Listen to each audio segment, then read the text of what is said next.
The following program is a special presentation of Fox Sports Net. The Furman Paladins began this season with the highest of expectations, led by senior quarterback Billy Napier and former star Bobby Lamb in his first season as head coach. Furman was on a roll until this. It's intercepted. Appalachia can take it back for two and take the lead. They got a chance to take the lead. Furman is charged back from the rubble of near disaster, showing what it hopes has been the heart of a champion, in position to win another Southern Conference championship. But Furman has caught the eye of the Eagles of Georgia Southern, who got off to a rocky start with a new quarterback. But this team has defined the heart of a champion with a powerful attack, which is again one of the top offenses in the country. Now, Georgia Southern shoots for an unprecedented 6th straight conference championship.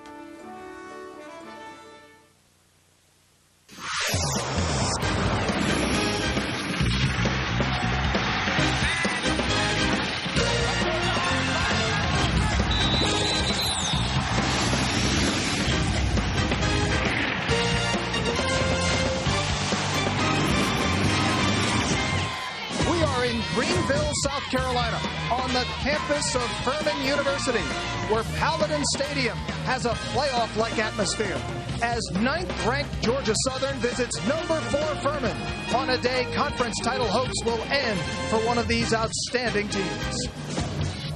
Hello again, everyone. I'm Paul Crane, and we've got one of the best matchups in all of college football. This is one of those rivalries where the records don't matter. But today they do. Georgia Southern, shocked in its conference opener, has reeled off 6 straight wins, setting up its conference finale today. Win, and the Eagles are guaranteed of nothing worse than a tie for the conference title. Furman, after that crushing defeat at Appalachian, is again in control of its own destiny. With 3 conference games remaining, win them all, and the Paladins will win the conference title outright. Joining me again this week is my partner, Ethan Horton. And Ethan, if Furman is going to win, it will need a great performance from senior quarterback Billy Napier. Paul, you're exactly right. When you look at Billy Napier, here's a guy that's a field general. He runs his football team. He is everything a coach wants on a football field. He changes the plays along the line of scrimmage. He puts his team in fantastic situations. Last year at Georgia Southern, playoff game, 12 for 12, 159 yards and a touchdown. He will need that type of consistency to keep that high-powered Georgia Southern offense off the field. Well, on the Georgia Southern side, the quarterback has a different and in many ways more important role, as everything with that triple option runs through the quarterback position. And sophomore Chaz Williams is in his first year on the job. He is. When you look at Chaz Williams, here's a guy, you look at the past 6 weeks, phenomenal football. 6 consecutive weeks of 100 yards rushing. He understands this offense. He is starting to mature. If there's one thing about Chaz Williams where he has a flaw in his game, it's he drops the ball on the ground. And today is a game where you can't have turnovers. He's going to have to play well. He's going to have to be very efficient, Paul. And I think Chaz Williams, he hasn't been in a big game, but hey, it's the first time for everything. And it happens today. The stage is just about set. We're ready to go. Georgia Southern and Furman have quite a history. They know each other very well and don't like each other at all.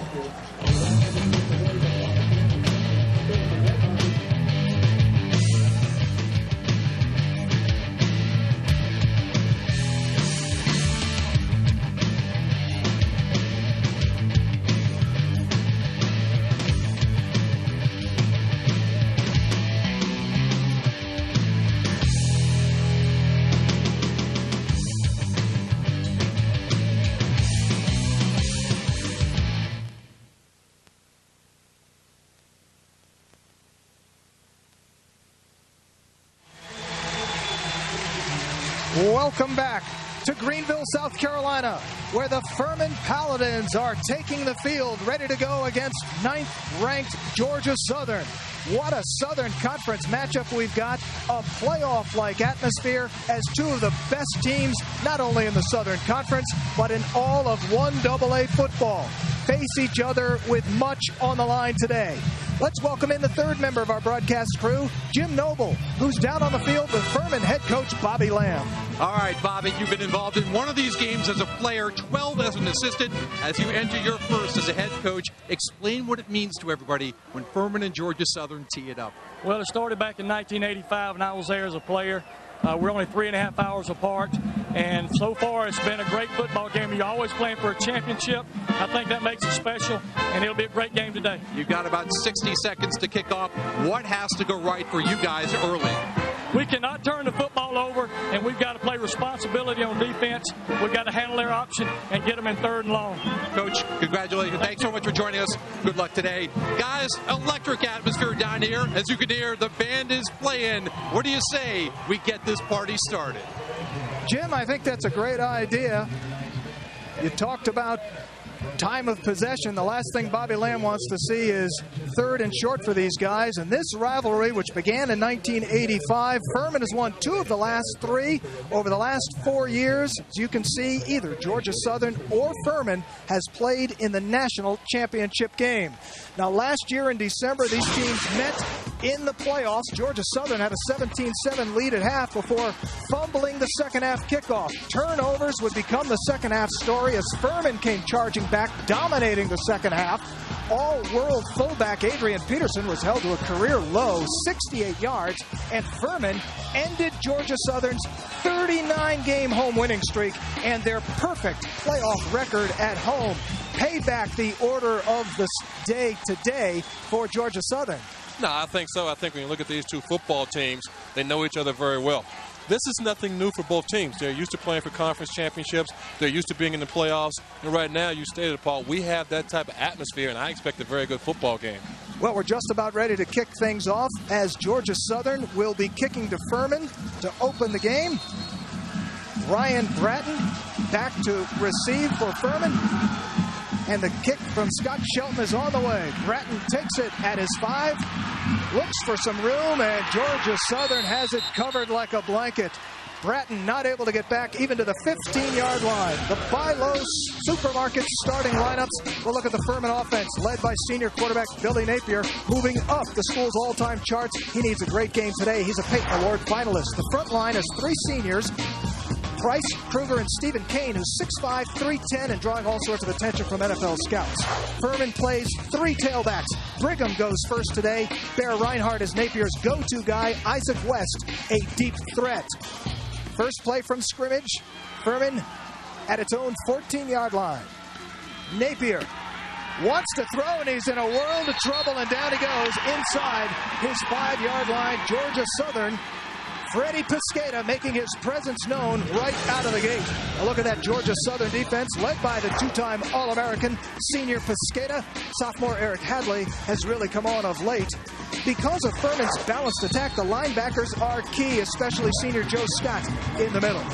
And the secondary is led by strong safety David Young, an All-American who Furman coach Bobby Lamb calls the Eagles' best player. But Furman had talked about wanting to stay on the ground, trying to throw in a world of hurt. They're 2nd and long from their own 7-yard line. Napier out of the shotgun, this time gives it to Brigham. Brigham with some room gets back close to the original line of scrimmage, but Ethan, it will be 3rd and long. Well, this is a passing situation. Napier, one of the better passers in the Southern Conference. He completes like 68% of his passes, so he's very efficient. I want to go back to Freddie Piscata. He is starting today. He's not on the inside where he will get double teamed. He's on the outside, and he's out there freelancing one-on-one. So we've already seen the presence of Freddie Piscata, but can he become that impact player all afternoon? And a week ago, he played on the inside, played very well, but of course against this offense could be more effective on the outside. He swings out to the right side on this play as Napier doesn't like some of the things he sees. 3rd and long, and again a passing situation. Napier out of the shotgun, and somebody must have moved. We have a flag. So it's kind of a rocky start here for the Paladins. Already out of their game plan, they really wanted to try to control the clock.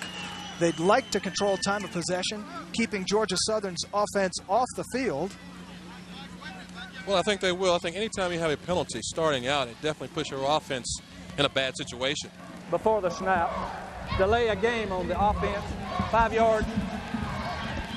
Instead of somebody moving, nobody moved. They didn't get the snap off before the clock, so now it's 3rd and even longer.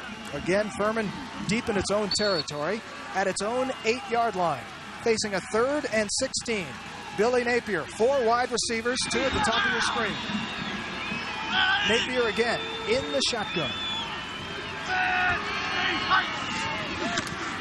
And looking from his own end zone. Complete to Isaac West, and then he drops it. In his fingertips, never able to hold on, and definitely a rocky start for the Paladins, who will have to punt. I tell you what, this is going to be a very interesting ball game. We've just started on the first drive. Furman, penalty, it takes him out of their offense. Defensively, you got to say Georgia Southern, they're feeling pretty good right now because they're going to get very good field position.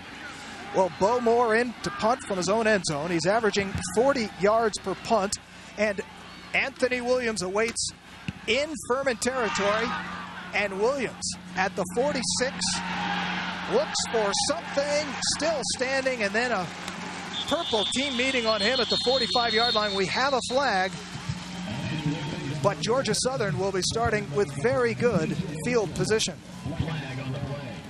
I think that flag's on number 29, Jonathan Wilkerson, maybe holding.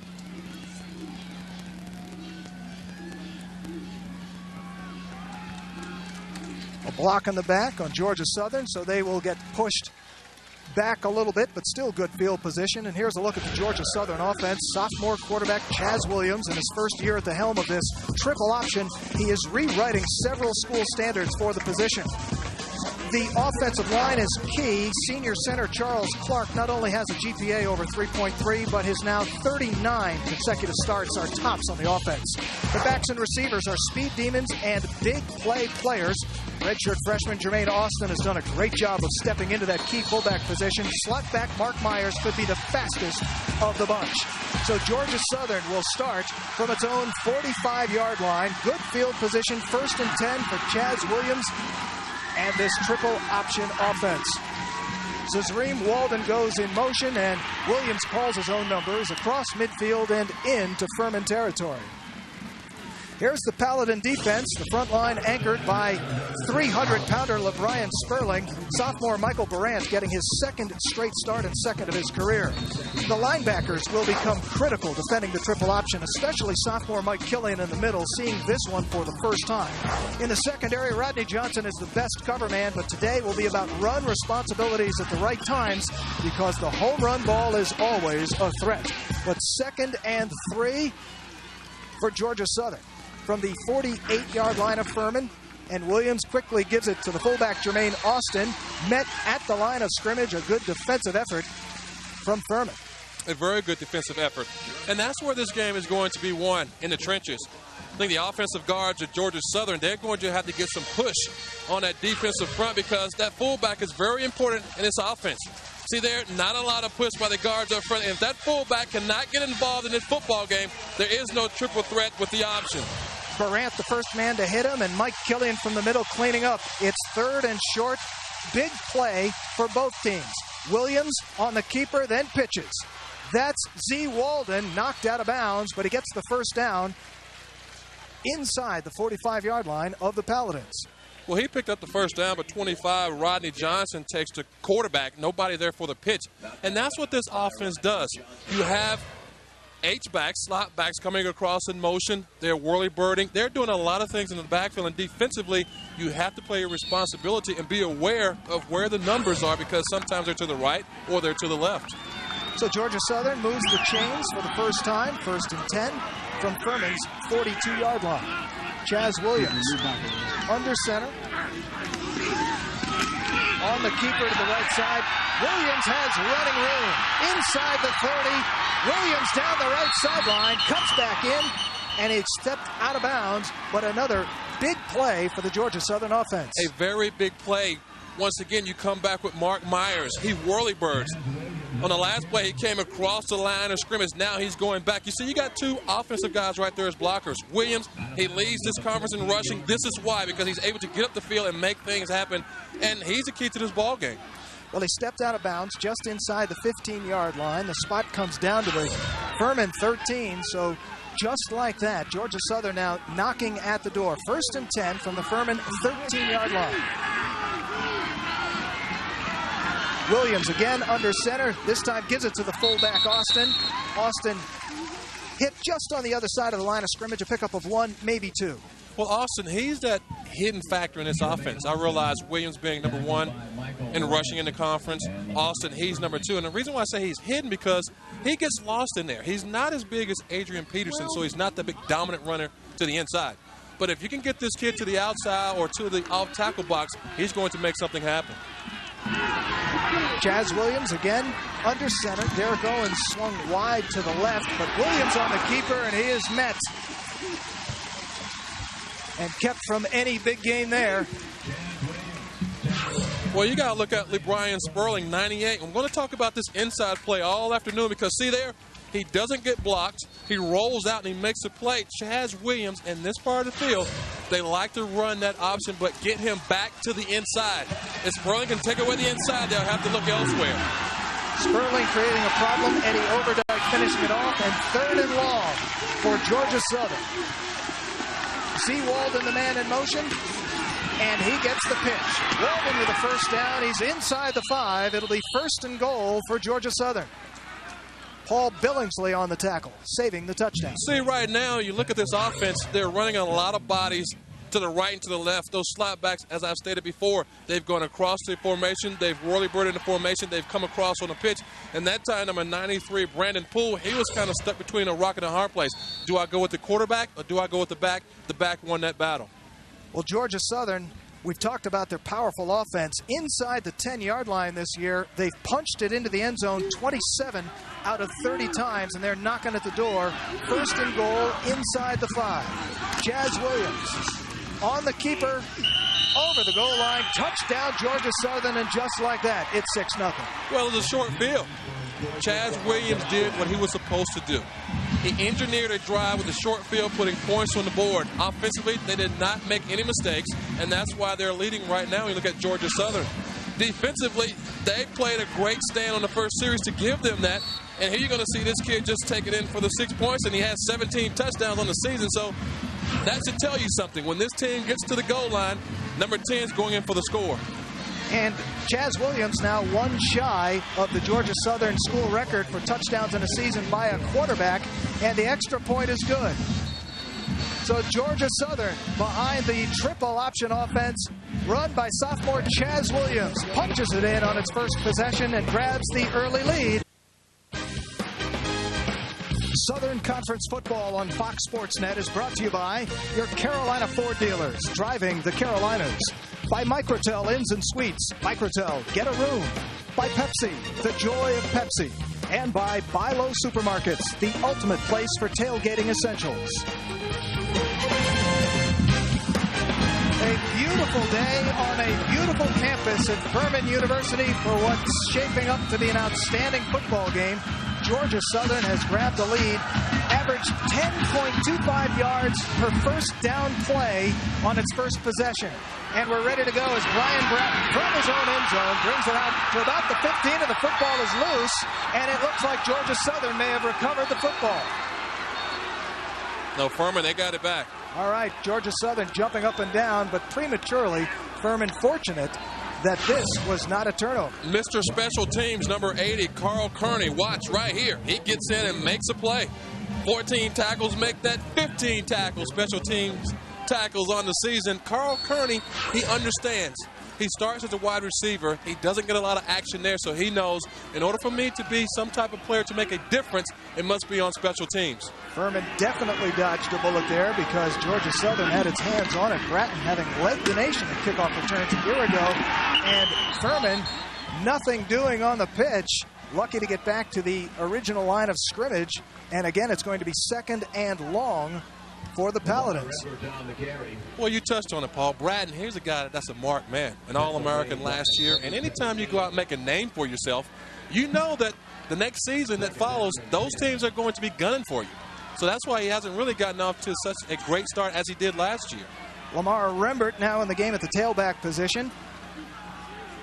No gain on the play. And Napier again from the shotgun. He looks to throw. And he's got his man, Bear Reinhardt, across the 20. He'll be shy of the first down, a pickup of about 9, but Furman will have a 3rd and short. David Young on the coverage. Well, you knew that wasn't going to take very long. Bear Reinhardt, Billy Napier. two players that came in together. And these two guys, they work out in the offseason. So they know each other very well.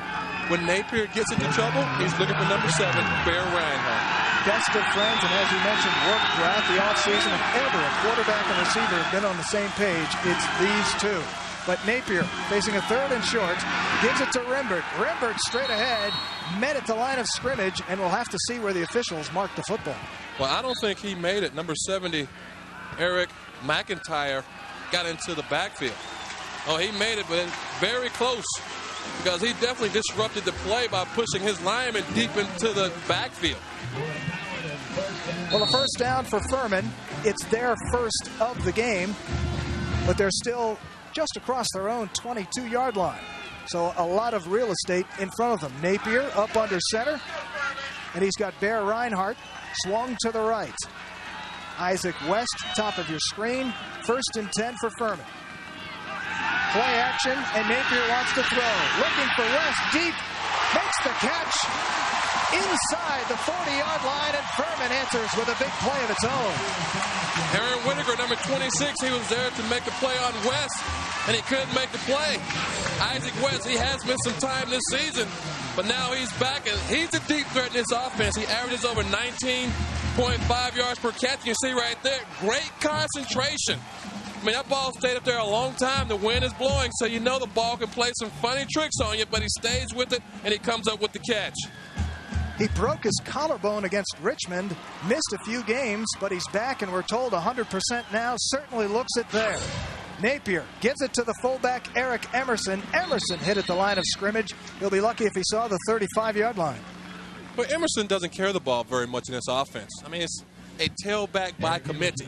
And they've had a lot of production now, those guys. You lose a guy like Lewis Ivory, you think, oh my goodness, what are we going to do? But all they've done is assemble 3 tailbacks and 1 big fullback to get everybody else out of the way, and hopefully he can provide a hole for that running back. Pickup of 3. It'll be 2nd and 7 from the Georgia Southern 35-yard line. Napier out of the shotgun with Rembert to his right, Emerson to his left, and his buddy Bear Reinhardt in the slot to the right. But he swings it out to Emerson. The fullback makes the catch inside the 35 to perhaps the 33. Derek Butler on the tackle. It'll bring up a 3rd and about 5. And that's the thing about this offense. Billy Napier can spread the ball around. I mean, they have some very good receivers. We've seen Reinhardt, we've seen Bratton, we've seen West, and now the backs are starting to get involved. And when you defend an offense like this, you have to be aware of your reads, and you have to make sure you know your responsibility before the ball is snapped. 3rd and 5 from the Georgia Southern 33-yard line. Napier again out of the shotgun. A 4 wide receiver set. Isaac West in motion, and Napier looking to throw. Over the middle, overshoots Isaac West. Incomplete. It'll bring up 4th down. Well, it's a good thing he didn't catch that one, because 51, James Burchett, he had him zeroed in. And I'm not sure Isaac West wanted to come across the middle and catch that one. We saw in the first drive he dropped that one. Punting situation, they come back to him. He tries to use the official as his shield. Now, that part of the route worked. But the second part is Napier must have seen a defender. He must have seen something, because the high throw, but he's got to get that ball down. Well, they're too far away for a field goal, too close for a punt, so they're going for it on 4th down. This season, Furman a perfect 9 for 9 on 4th down conversions. Their 10th try of the year. Napier out of the shotgun, wants to throw, has time, deep over the middle, it's incomplete. Brian Bratton, the intended receiver, but that one was overthrown. Well, that's 3. 3 shots in the middle of the field. They've come up empty-handed. And I can't say the ball is selling on Napier or what, but his passes appear to be just a little high. And maybe the ball is taking off on him, but he's got to get it down. But even if Bratton had caught that one, he was about to get crushed. Well, Furman now 9 for 10 on the season on 4th down conversions, and Georgia Southern takes over on downs. From its own 33-yard line, Chaz Williams and the Eagles back to business. Williams under center. Again, the triple option, and Williams gives it to the fullback, Jermaine Austin, who gets 1, maybe 2. Well, another short field, and you've touched on it. Anytime you've been successful on 3rd and 4th down situations, you have to feel pretty good about it. 4th and 5, Furman does not come up with the first down. Another short field for Georgia Southern. On their first drive, they were able to go down the field and not make any mistakes. But now this is sort of a longer field, and can they do it again? Pickup of 2 officially, 2nd and 8. And Furman head coach Bobby Lamb had wanted to be sure that he could get these Eagles in 2nd and long and 3rd and long. But Jermaine Austin busts free, has the first down and much more, running room, and trips at the 35-yard line. Another big play for that triple option. You're right, but now Austin is involved because of the different looks that the defense that they've seen. Like I said before, they've seen the whirly bird, they've seen the quarterback, they've seen a lot of bodies, but now Jermaine Austin, he pops out of there. And, you know, this is what you have to defend. And the reason he's successful is because Chaz Williams has done some good things to the outside. And they're at 21. Keto Whetstone and misses a tackle, and Austin's, you know, he's off for another big game. And Rodney Johnson, the one who reached as Austin was running past him and made what may have been a touchdown-saving tackle. 1st and 10 for Georgia Southern at Furman's 33. And hit on the pitch is Mark Myers, a fine defensive effort by Furman. A very fine defensive effort, Paul. This is something that you have to look at when you play triple option football. It's playing your responsibilities. I mean, everybody has an assignment. See, right now, nobody's on the pitch. But although you can say Paul Billingsley comes off and makes a tackle, he was being blocked. So you got to make sure you know where your guys are, because if you miss your responsibility, it could be the difference in a loss of down or 6 points. Gain of 2, 2nd and 8. Jermaine Austin shakes off 1 tackle, picks up a couple of more yards. He was met at the line of scrimmage, but is able to fight for a couple all on his own. Well, Cedric Ritter, number 23. I mean, the coaches talked about him yesterday. He leads his team in tackles, 83 hits. Coach Seawalk said when you look at Cedric Ritter, what he does, he doesn't overcommit. He's going to play his responsibilities, and then he's going to react. That time he did just exactly that. 3rd and short. Williams with a pitch to T.J. Anderson. Run out of bounds. Make that Kevin Davis. And it's another 1st down for Georgia Southern. Well, this kid has a nice average. 1 touch last week, 52-yard touchdown. I mean, that's pretty good. You know? Get him the football, let's see what happens. But this is a player that the coaches like. He's very young, and they feel like, hey, we have to start getting some guys involved because we're going to lose some of our slot backs because they're seniors. A lot of players involved already. Davis, Anderson's been out there, Walden, and Myers just from the slot back position. This Jermaine Austin straight ahead. The fullback fights for a couple, and again, Furman calling a team meeting, and that's what they need to do. Well, they have to surround the football, Paul. Definitely surround that fullback. But as you do that, do not take your eyes off of the quarterback, because Williams is going to stick that ball in the belly, and he's going to pull it out, and he's either going to run the ball himself or he's going to pitch it to one of those fast slot backs. But the fullback is the key here, and I think that's why the coaches of Georgia Southern, that's why they want that push up the middle to give him a chance to run the football. All right, 2nd and long. Furman doing something about those huge 1st down plays. Looked like we might have a pass, but what we get is a little shovel pass pitch. Effective as it gains just a couple, but again, Georgia Southern is going to be in 3rd and long. T.J. Anderson, the one taking the little shovel pass. Well, Eddie Overdyke, 47, stays home. I mean, he got between the back and the quarterback, so no matter what Chaz did on that play, he was able to make a play, and that's why he made the play. 3rd and 5 for Georgia Southern from Furman's 16-yard line. Chaz Williams under center. Kevin Davis in motion. Williams on the keeper, coughs up the football. We'll wait and see who gets it, and Furman says it did, and the officials do too. So a costly turnover for Georgia Southern, and Furman has the first turnover of the day. Very costly. It's huge because this is something that he has done constantly. I mean, he makes good plays, he makes bad plays. He had 5 fumbles last week versus East Tennessee State, and now he comes back. He just doesn't put the ball away, and Whetstone pulls it out 21, and now we're looking at the football going the other way. This the 32nd time Georgia Southern has coughed up the football, but it's only the 12th time they've lost a fumble. Yes, the ball falls to the ground way too often, but up to this point, they've been able to take care of most of their mistakes. I would rather not see fumbles. Yes, they are getting them back, but I'm pretty sure when you look at those turnovers, that's something that you don't want to see. And Mike Seawalk wouldn't want to see it either. Napier on the keeper. Furman running an option of its own. Pretty good pickup, and just like that, the Paladins will be in second and short. David Young coming over to make the tackle. Well, Bobby Lamb talked about balance, and they've shown that all year. Napier, he's been able to throw the ball very well. They've been able to get some yards on the ground, and now they have their own variation of the option, a little different, but it's something that the defense really hasn't seen because they like to pound that ball at that tailback. Eric Emerson, the fullback for Furman, shaken up on the play. The sophomore from Noonan, Georgia, and while he gets attended to, we'll take a break. Georgia Southern with a first quarter lead. Back in a moment. Georgia Southern leads Furman 7-0 in the first period.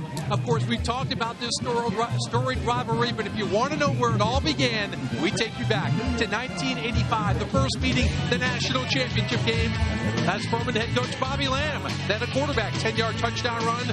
Furman was up 28-6 when Georgia Southern's Gerald Harris scampered 52 yards, igniting one of the biggest comebacks in college history. It all ended with the catch. 10 seconds. Tracy Ham to Frankie Johnson, 13 yards out. 44-42. Georgia Southern, and one that will go down in the ages, and both these schools remember all too well. That they do. Bobby Lamb in particular, Jim. Boy, the hair on the back of his neck still goes up when you start talking about this game. 1st and 10 for Furman. On the play, Tarico O'Neal getting his first carry of the game, and he got hit hard just across the line of scrimmage. For Derek Butler, he comes up and makes the stop, number 43. The thing about this Georgia Southern defense is that they're smaller, but they're quick, they're fast, and they're able to react. And, you know, you got to get something in there of misdirection of something like that to give those linebackers and those defensive guys something to think about. By the way, Eric Emerson was helped off the field. He's being attended to on the sideline. Corey Tant now in as the fullback. 2nd and long. Napier wants to throw, and again overshoots his intended receiver, which was the speedy Isaac West. Well, I'm trying to figure out what the problem is. I mean, we've seen this guy play. We've talked about him. He's a son of a coach, so you know he understands mechanics. He's been with this head coach, Bobby Lamb, for a number of years as a position coach, and now the head coach, and they trust him. But for some reason, we talked about the big game atmosphere, and it seems like it's affecting Billy Napier and not Chaz Williams. Napier, 2nd in the nation in passing efficiency, just 3 for his first 7 this afternoon. On Eric Emerson. 3rd and 9. Napier with another passing situation. 4 wide receiver set. West goes in motion, and Napier from the shotgun. In trouble, wants to run. Across the 30, and is popped. Close to the first down. Oh, my. That's got to make the heart of Bobby Lamb and company skip a beat. David Young, the All-American number 18, he just brings the heat. He saw that quarterback out there and said, okay, this is my chance. I got a shot. Napier trying to pick up the first down, but he picked up something. And I think he may have gotten the first down, but he also picked up a big lick. He jumps up. Listen to this. Oh, my. Well, Billy Napier is nothing if he's not tough. Georgia Southern head coach Mike Seawalk says that Napier is so tough he can get back up and then not just throw it through a Coke bottle, but throw it through the straw. Well, but so far today, he's had a little trouble with his accuracy. Well, he has, but those are the type of hits that can lift your football team. And they're short on this particular play because your quarterback, in my book, is normally the guy that can't take a lot of punishment. So when you can find one that's pretty tough, you like those type of quarterbacks, and Napier appears to be that type of quarterback. And see, if his teammates are able to see Billy's fighting, yes, he's struggling, or we're struggling on offense, but we continue to fight, it just carries over to the whole team. All right, let's go down to the sideline and Jim Noble. Paul, I can tell you that Eric Emerson, the Furman sophomore fullback, is out for the game. It is a sprained right knee. They got it wrapped in ice, but say he will not return this afternoon. So that means the position belongs to Corey Tant the rest of the day. It's 4th and less than a yard. And again, Furman going forward on 4th down for the 2nd time today. Quarterback sneak, Billy Napier straight ahead, and it looks like he's got it. Well, Bobby Lamb, he's playing football, as I like to call it. because he's gone for it twice. And look where he is. His own 35-yard line, his 4th and 1, he's going for it. Now, he did put a lot of chips out there, so he must be a gambler because he was able to rake them all in because his team did pick up that first down.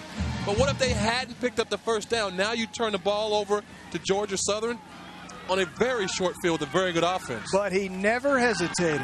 First down achieved. Furman at its own 36-yard line.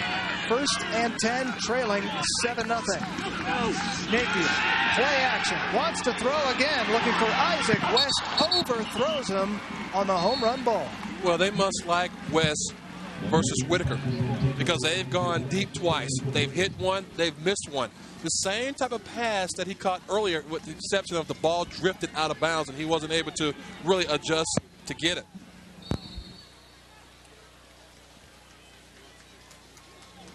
We would like to welcome our viewers who have been watching the Big 12 football game between Colorado and Missouri, won by Colorado 42-35. Welcome to our coverage of Division I AA football. Today, it's a Southern Conference matchup between the 9th-ranked Georgia Southern Eagles and the 4th-ranked Furman Paladins. We are live from Paladin Stadium in Greenville, South Carolina. Along with Ethan Horton and Jim Noble, this is Paul Crane, where the score is Georgia Southern 7, Furman nothing at the closing moments of the first quarter. Georgia Southern's triple option effective on its first possession. Well, very effective. I mean, down the field for points. You look at Furman's football team offensively, they just seem like they're either out of sync or Georgia Southern, they're better prepared. Well, Furman will have the opportunity to get itself together. They've got the football and trail by 7. The end of the first quarter. We head to the second with Furman down 7-0, but moving.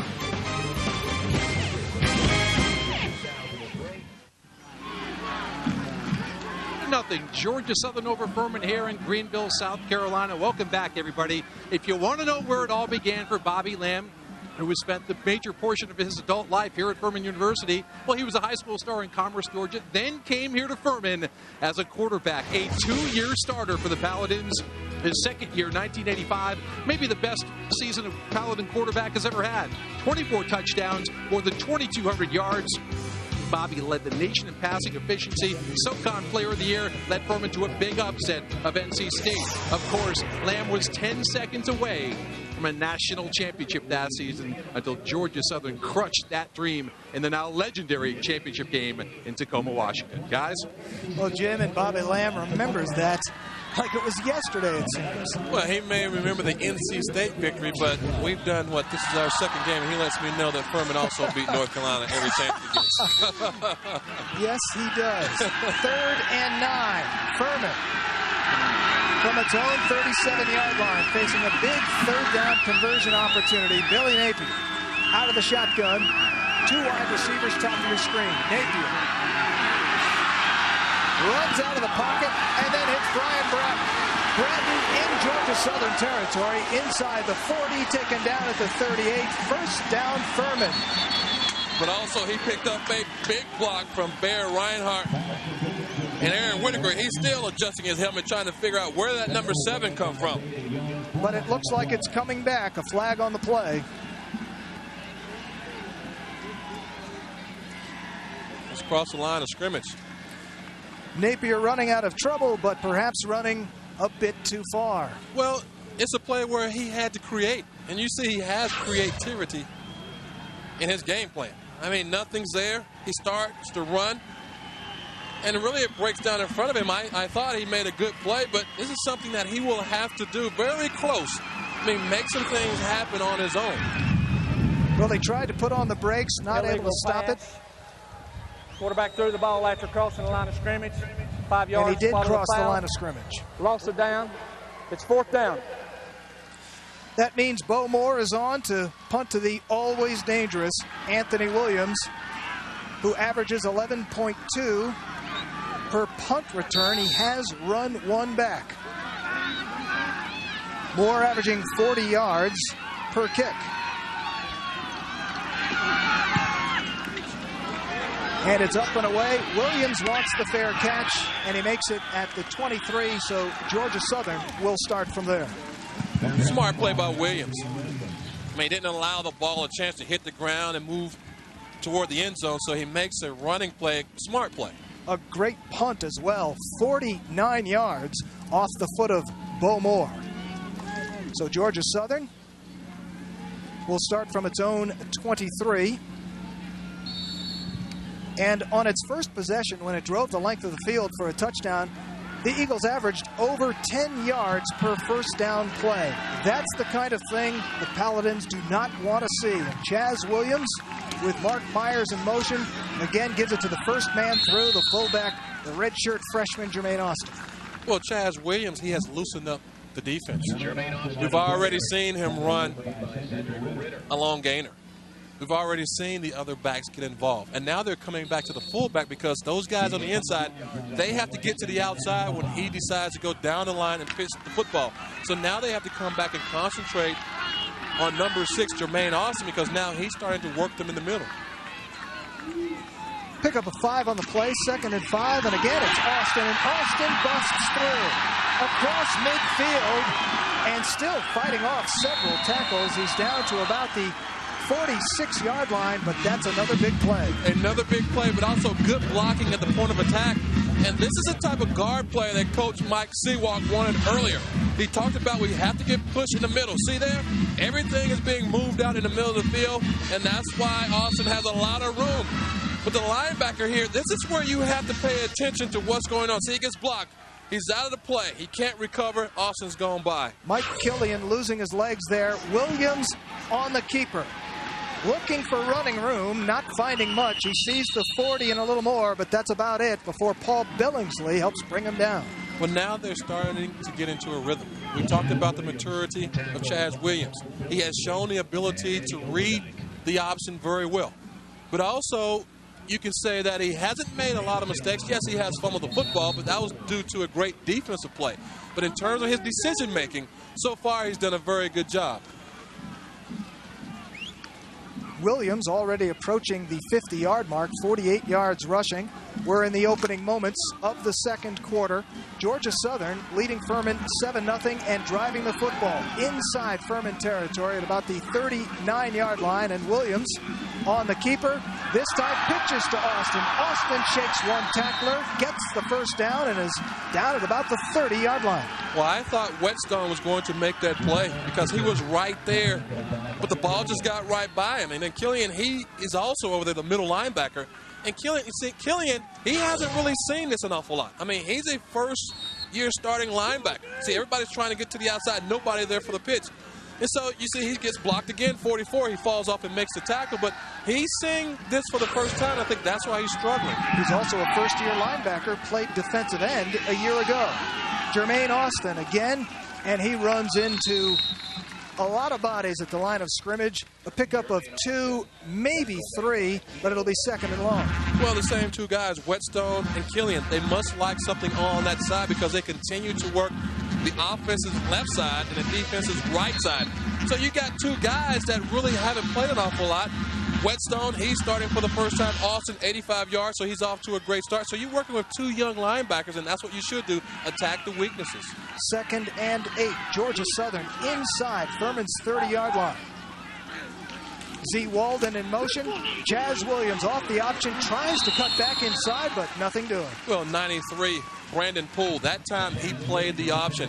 He played down the line of scrimmage. He watched the quarterback. He made sure responsibility first, quarterback second, but 93 makes the play because he jumps to the outside. See right there? When he jumps out, quarterback comes back in, and that's a good play because he turned him right back to 23, Cedric Ritter. And Ritter able to finish him off. So 3rd and 6 for Georgia Southern. This a big play for both of these teams. Z. Walden in motion again. Williams pitches it to Walden. Around the outside, first down and much more. Inside the 10, Z. Walden. Inside the 5 before he's pushed out of bounds. First down and 1st and goal. Well, what's happening is this. Furman is getting caught with 2 defenders on the quarterback, and nobody is taking them back. It's the same 2 guys. So you got to say Mitch Ware, Mike Seawalk, very good coaching, very good play calling because they are attacking the 2 young guys that really haven't seen a lot of this offense. Watch 21 in the screen here. So you got 2 guys back-to-back, 21, 98. Somebody's got to get the pitch, and I think it's 21. Assignment football, we've talked about it many times. Sometimes you got to cover a ghost, but sometimes the ghost gets the football, and if nobody's home, it's a big play. Chaz Williams, though, covered on that play, and he gets a whole lot of nothing. Well, Mike Killian comes through 44. He makes the play. And it's exactly what you said, Paul. It's responsibility football. On defense, normally you're taught react, go to the ball. In this situation, you can't do that. You have to say my responsibility is either this lane where the fullback, the quarterback, or the pitchback, someone is going to come my way.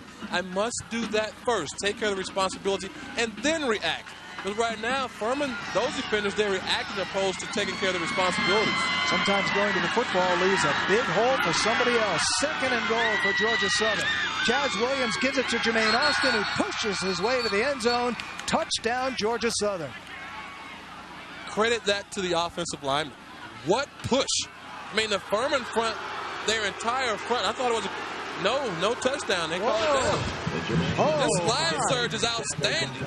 I mean, look at the white jerseys. Look at the blue jerseys. They're all in the end zone. How could that not have been a touchdown? But I guess they said his knee was down. All those white jerseys falling into the end zone, but Jermaine Austin and the football were not among them. So it's 3rd and goal. Inches away from the goal line. Chaz Williams over the top.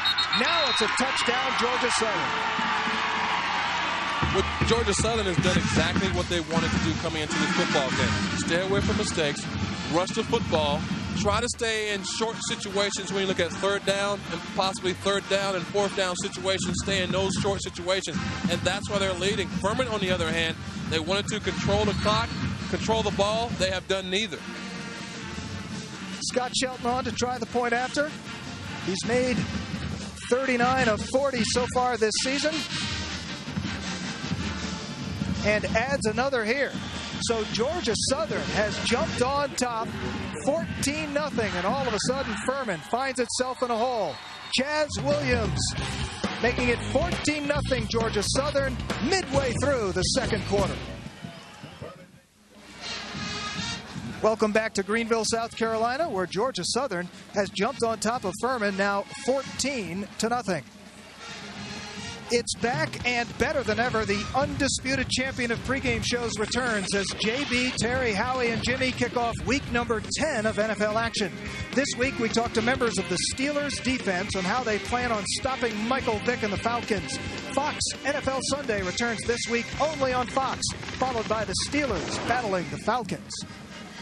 And Chaz Williams, the sophomore quarterback in his first year at the helm of Georgia Southern's triple option offense, has just tied Tracy Ham's school record for rushing touchdowns by a quarterback set in 1986. Chaz Williams, now his 18th touchdown on the season. And Ethan, for a young man who got off to a rocky start running this offense, he has really come on strong. Well, he just needed some reps. And I also feel like with the backs and quarterbacks living together, it helped those guys build a bond. They watched tape together, and I think that was a reason they was able to learn together, because they spent so much time together away from the field. All of a sudden, Furman, which had wanted to be able to run the football and try to control the clock, finds itself facing a 14-point deficit. Midway through the 2nd quarter, and Bratton fumbles the kickoff. And a loose football. It looks like Georgia Southern has it, and the Eagles do. They'll be starting talk about a short field at the 20-yard line. You can't give this football team this type of field position. And Bobby Lamb touched on his keys for winning this football game, and so far his football team has not played up to par. Control the football, be good in the red zone, turnovers, and last but not least, execution. And right now his team is not executing. And if they don't turn this around very quickly, they're going home with a big goose egg. And Brian Bratton led the nation in kick returns a year ago. He's been a marked man this year, but he just coughed it up there. Carl Kearney, the man who recovered the football in Georgia Southern. 1st and 10, deep inside Furman's territory, has a chance to put up a big lead. Williams on the keeper, picks up about 5, and let's go down to Jim Noble. Guys, in the brief 60 seconds that Furman's defense was on the bench, defensive line coach Alan Edwards pulled them together and said, guys, you are simply not getting off blocks. There's no scheme. There's no surprises here. You have got to get off these blocks. I know it's not easy, but we don't win the game unless you can. Well, we've seen how Mike Killian, Jim, has had his legs taken out from under him. Those offensive linemen, if they're able to get into the second level, the linebacker level, they can run all day long. With Georgia Southern's line, they've done a fantastic job. Look at the yards, 189 to 76, so that speaks right there. But I like the way they're staying low. They're coming off the ball. But, Paul, when you don't pass the ball, you feel pretty good as a lineman because we know coming in, I'm pretty sure they're thinking, we know we are going to have to run the football. We got to run the option to win this game. So there are no surprises to them. We've already known that Bob Lamb said defensively, keep it simple. So Furman is not going to move around. They said they were going to stunt, and maybe they will because they're getting killed up the middle. But for the most part, what you see is what you get. Well, Cedric Ritter fighting off a block there, making a big play on Jermaine Austin and forcing Georgia Southern into a 3rd and 5 situation. Williams on the keeper, inside the 15, brought down shy of the first down.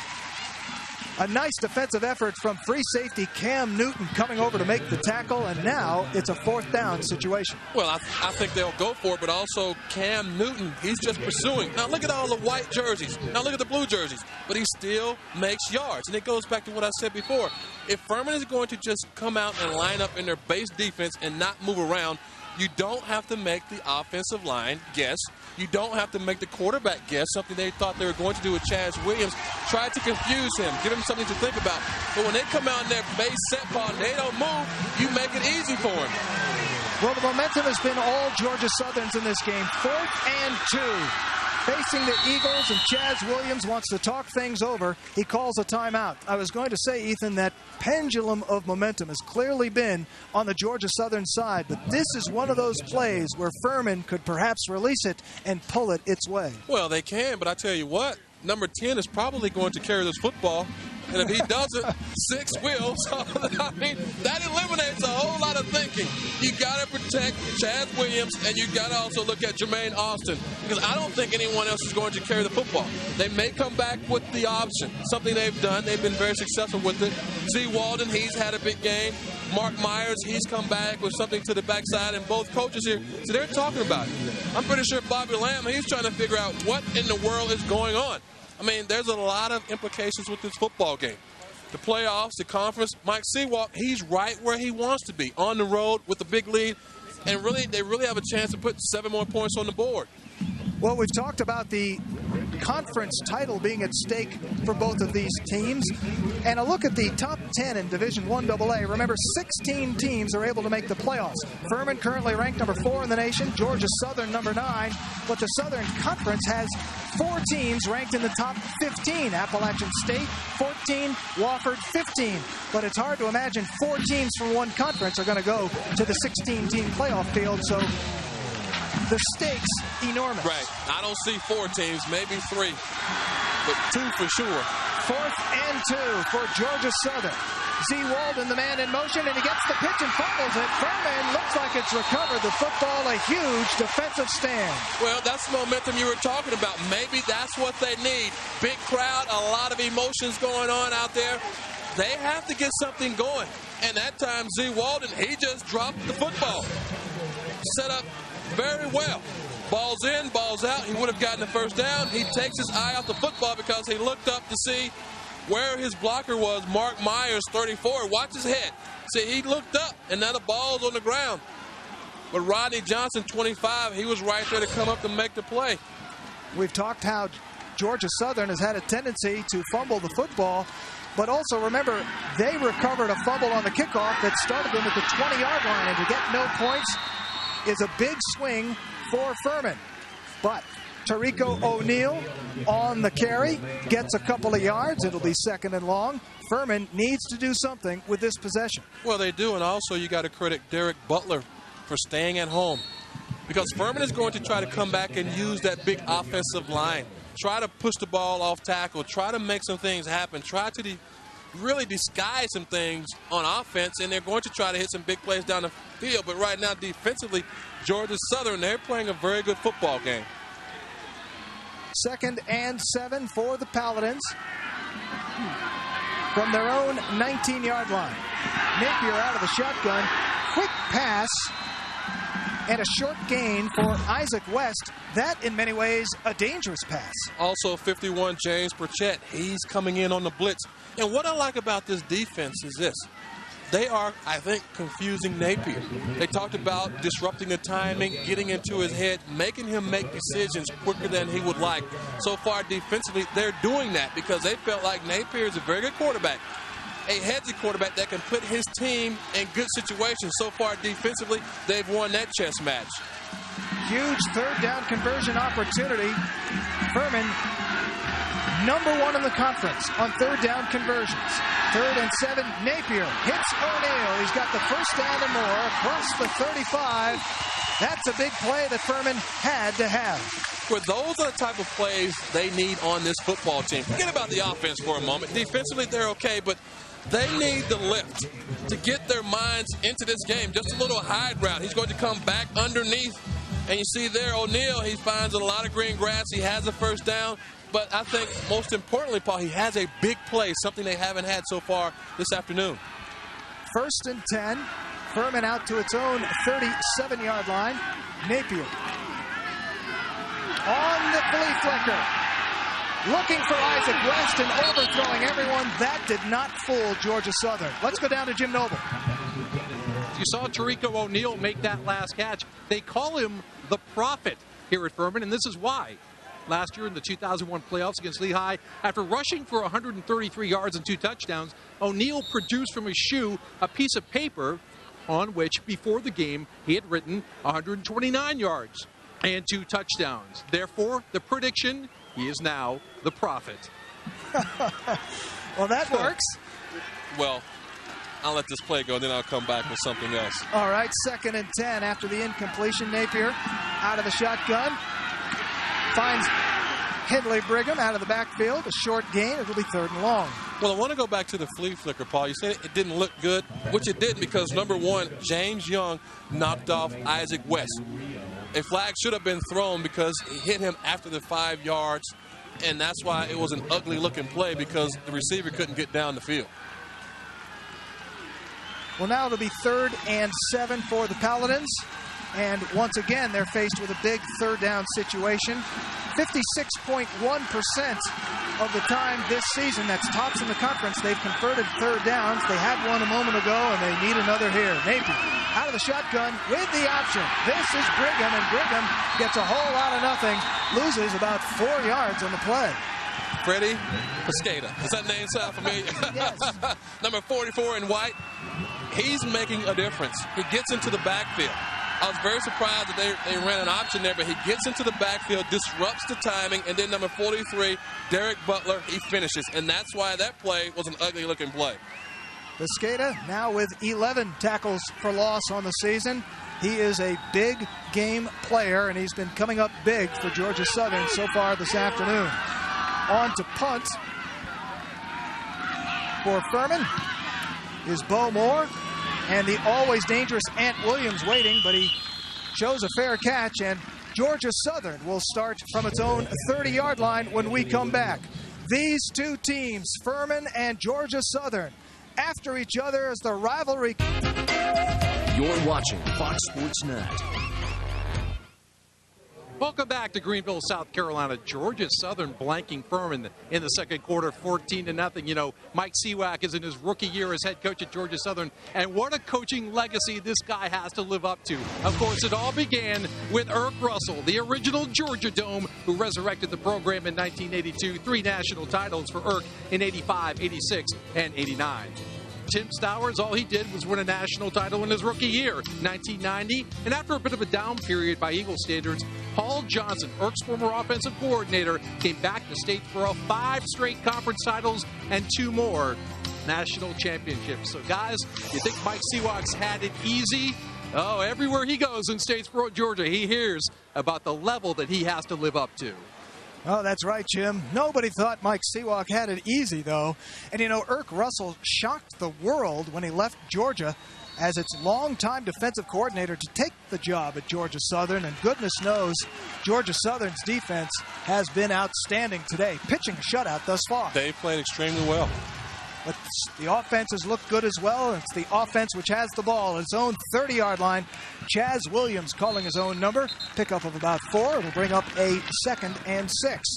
Chaz Williams inching his way into the record books for Georgia Southern.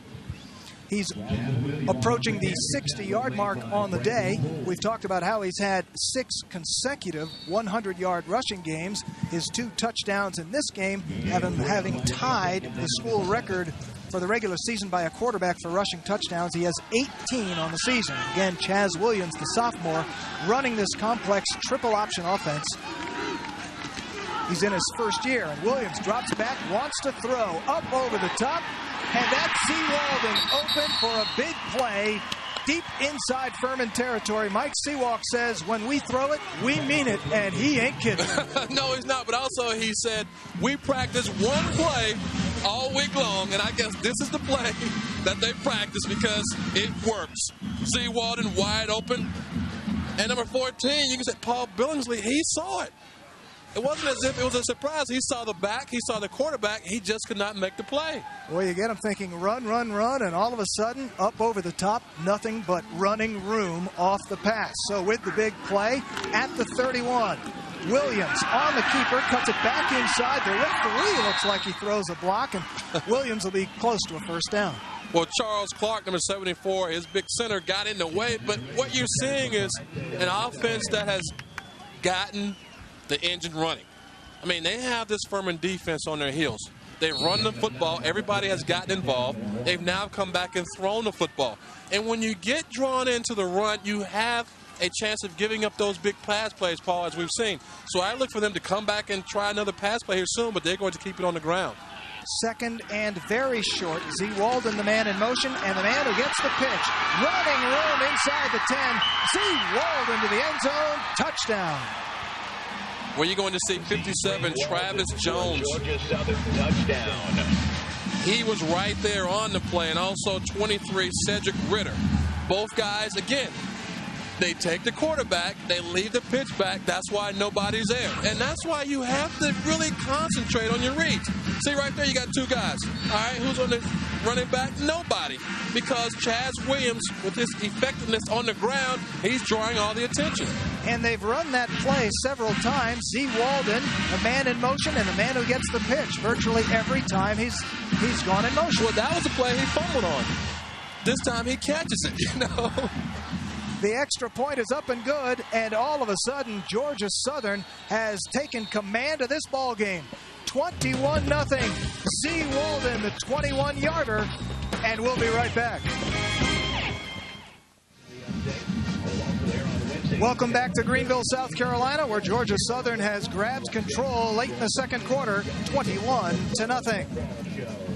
This fall, get your NFL fix a day earlier with the most outrageous, unpredictable NFL pregame show you've ever seen. Introducing the NFL Show on Fox Sports Net with Michael Irvin, Tony Siragusa, and comedian Tommy Davidson.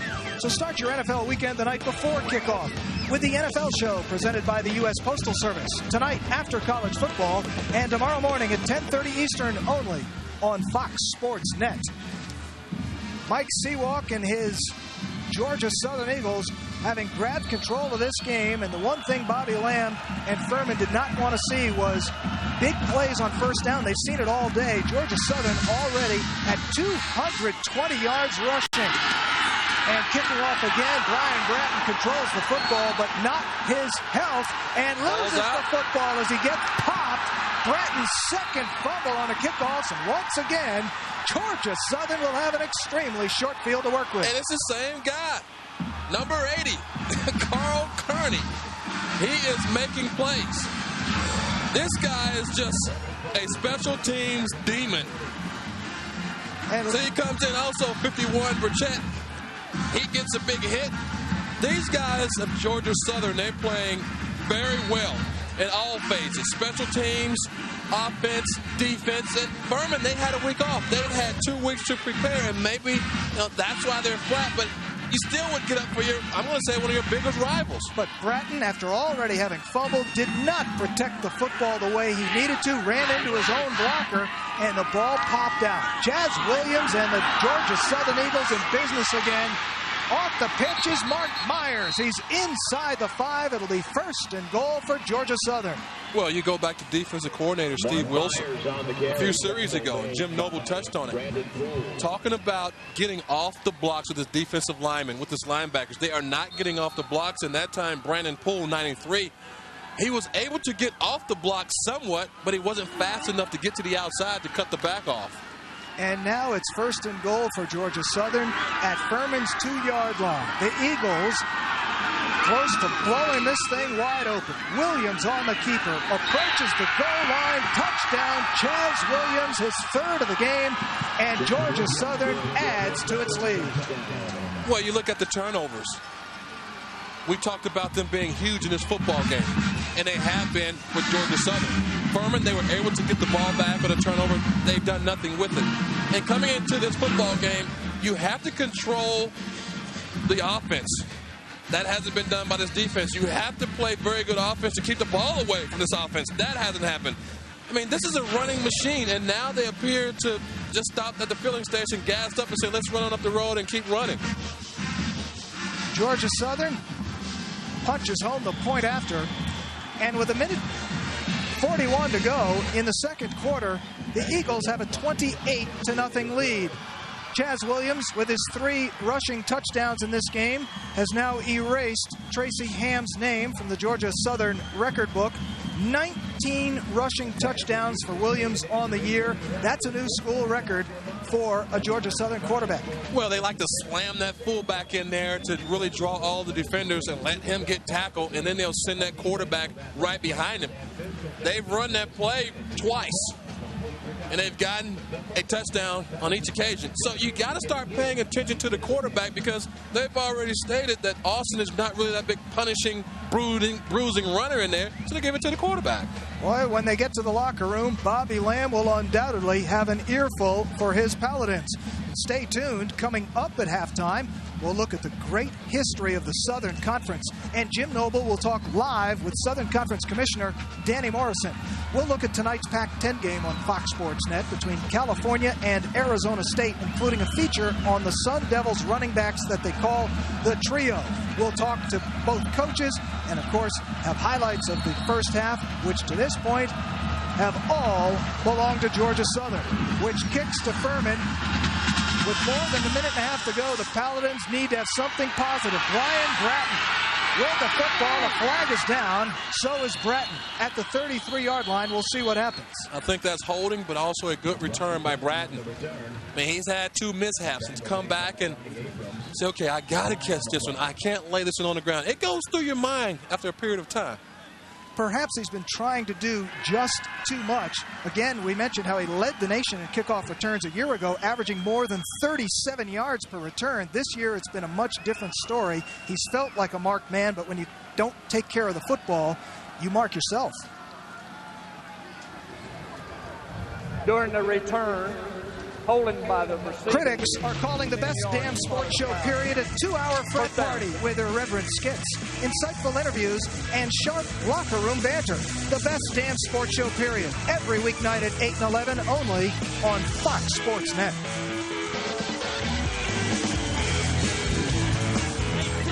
Well, as if Furman wasn't in a deep enough hole, with just over a minute and a half to go, down by 28, the holding penalty pushes them back to their own 16-yard line. Forget the run. Furman has got to throw. Napier looking for Isaac West over the middle. Leads him too much. It's incomplete. Well, Furman practices the 2-minute offense every Monday, and now they're having a chance to run it. Now, I don't know how successful they will be, but they have that chance. But I want to go back to something else on the defensive side. What Georgia Southern has done, they've taken away the underneath routes, the crossing routes. So Napier really has nowhere to throw the ball. They've also taken away the deep routes. Defensively, they've scouted this football team very well. Napier again with 4 wide receivers. Swung to both sides of the field. Down 28-0 out of the shotgun. Napier looking. Now has to run out of trouble, but he can't get there. Freddie Piscata brings him down. Well, the big man, the big All-American, and going back to the defense, I can't say it enough how well they have scouted this football team and how well they're playing, because Napier has nowhere to go. Because at some point in time, you find some weak links. you find something. And offensively, Furman has found nothing but a lot of white jerseys in their faces. And now Georgia Southern obviously able to pin its ears back and come after Napier big time. Well, when you have a 28-point lead, you know Furman doesn't want to turn the ball over again, and they don't want to come out here now and really give them the ball back in decent field position, which they might because it's third down, actually 3rd and 16, a passing situation. You kind of stuck between a rock and a hard place. We haven't played very well. We've turned the ball over. We have to do something. We don't want to give them the great field position, Paul. So say, okay, you're standing over, I'm pretty sure Bobby Lamb is scratching his head. What can we call for it to be successful? Because so far they haven't had any success on offense. Well, so much at stake, as we've mentioned, for both of these teams. Georgia Southern playing its final conference game of the year, win it, and the Eagles are assured of nothing worse than a tie for the conference title. But Furman, already having lost a conference game on that wild finish at Appalachian, can ill afford to lose this one or their conference hopes will be over. Wofford, waiting for Furman next week, is the team with a chance to tie Georgia Southern if the Eagles are able to hang on. So Furman has a minute to go in the first half and then needs to work on all sorts of adjustments to climb back into this football game if that's going to happen. 3rd and 16 for Billy Napier and the Paladins, who are in a world of trouble deep in their own territory. Napier needing to throw with time and again misses Tarico O'Neal there, but Ethan with 3rd and long, at best that would have been short. Well, nobody was open. And I've said it before, and I probably will keep repeating this. The secondary of the Eagles, they're very good. They have taken away the deep routes. The linebackers are taking away the underneath routes. And I think Georgia Southern, they are playing this football game like this is their last conference game, and they want to make a statement, and they don't want to put it in the hands of someone else. Well, the statement has been made throughout the first half, that's for sure. The punt under great pressure, able to get away, and Ant Williams bobbles the ball but hangs on. And again, Georgia Southern, we may not have much time left in the second quarter, but they've got a short field to work with in Furman territory at the 45. Well, you and I both know this is not a passing football team. So I think they're going to come back and continue to do what they've done well. Run the football. They will have one play. Although we've seen one, they might have two in terms of the passing plays, that they can sneak something in there. But if I'm Furman on defense, I'm not playing the pass. I'm playing the run because they've run long gainers time after time again. That was a 35-yard punt. So Georgia Southern starting at Furman's 45-yard line. Chaz Williams and company with a minute to go here in the second quarter. Z. Walden in motion again. Again, Z. Walden gets the pitch, but this time Paul Billingsley and the Furman defense have an answer. Well, they have an answer. I tell you what I'm saying also is Furman not being able to match up with Georgia Southern in terms of speed. Georgia Southern, they have the speed to get to the outside. Those slot backs are very fast. The quarterback, really all the skill guys on Georgia Southern's football team, they're very skilled and they're very fast. I think Furman, they're having a problem of matching that speed once that speed gets to the outside, because when you look at their pursuit angles, they're taking the proper angles, they just can't get there. Cedric Ritter, the Paladin, shaken up on the play. You can see Mike Killian down with him. Ritter and all those linebackers, they've had angles, and they've been chasing and chasing and chasing all day. Let's go downstairs to Jim Noble. Well, as you guys talk about Z. Walden, I prefer to call him Z, but here's why. Zeezreem Walden actually has 5 names. His full name is Zeezreem Lawrence Renee Marcel Walden. So, Paul, every time number 20 catches the ball, I certainly expect you to call him by his full name from now on. Or his initial, and I know this, a defense has got to be wide awake to grab those Z's. Chaz Williams wants to throw, and there's Z. Walden all alone. Touchdown. Again, they don't throw often, but they get big plays, and there's a flag down on the field. We'll see if this is going to come back. I'll just call him Z, the playmaker. How about that? Forget about all those other names. And it goes against Furman, roughing the passer, so touchdown for Z. Walden. And, that's why I said about these slot backs. They're quick, they're fast, they're in the passing game. These guys are all over the place, and you really have to be aware of where they are. Z. Walden, he has Just all-out sure money right here. Touchdown. No purple jerseys in the picture at all. At all. Where's the defense? Coming into this game, Walden averaged 20 yards per catch, also averaged over 11 yards per carry. Everywhere you look on this Georgia Southern team, guys who make big plays. And this is a guy that almost quit the football team. He wasn't playing. He went on scout team. He came back, and now he's a starter. And he also is a guy that's a leader on this football team that really has helped Chaz Williams come along. A year ago, Walden was moved to defensive back, but then moved back to a slot back position. And again, as you mentioned, the senior has certainly been a leader on the team this year. The point after is good, and Georgia Southern's lead climbs to 35-0. Let's take a look again. We mentioned that Georgia Southern does not pass often, but when they do, it's extremely effective. What happened to the secondary was that they went into a man coverage. The middle of the field opened up. Z. Walden, he got behind the linebacker, between the linebackers and the safeties, nobody there, and that's why he's so wide open, because of the success they've had on the ground. And Ethan, this game is moving very quickly from an old-fashioned rivalry into a real butt-whipping. Well, the score indicates that, I believe. I mean, you can't hide that big 3 and 5 on one side, that 0 on the other side, but Bobby Lamb right now, he's probably embarrassed. I mean, a big crowd. We talked about the crowd yesterday. We talked about his team wanting this game, being at home. I mean, it had, or it still has, they can come back, all the elements that's needed in terms of the motivation and getting your guys ready to play football. And for some reason, they've been flat, and maybe it's the week off they had. It was also interesting how Coach Lamb yesterday made it very clear how much he wanted to run the football, how much he wanted to control the time of possession.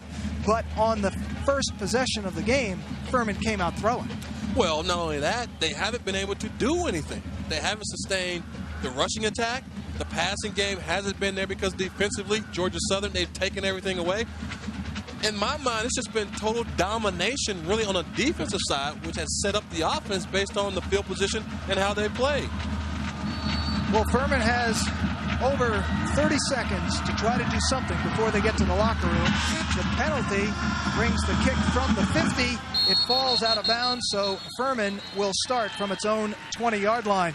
And Georgia Southern is adding to what's already been incredible success. We talked about 6 national championships, again, back-to-back in 1989 and back-to-back again in 99 and 2000. They've been national runners-up on 2 occasions, 6 conference championships, the last 5 in a row, and they are looking every bit the champion today. Well, you mentioned revenge earlier. These two teams met twice last year in Statesboro. They split. But you look at the playoffs, that's where Furman won, and I think that's why Georgia Southern has come into this game, Paul, with a vengeance. Like, hey, they knocked us out of the playoffs. At Georgia Southern, they don't talk about winning the Southern Conference because it's expected. They want the bigger prize, which is getting to the playoffs and win a championship, and there's nothing wrong with that because I think that's what you should do. Hey, forget about the conference. We want to win championships, and they've gotten plenty of those. Corey Tant getting his first carry of the game from the fullback position.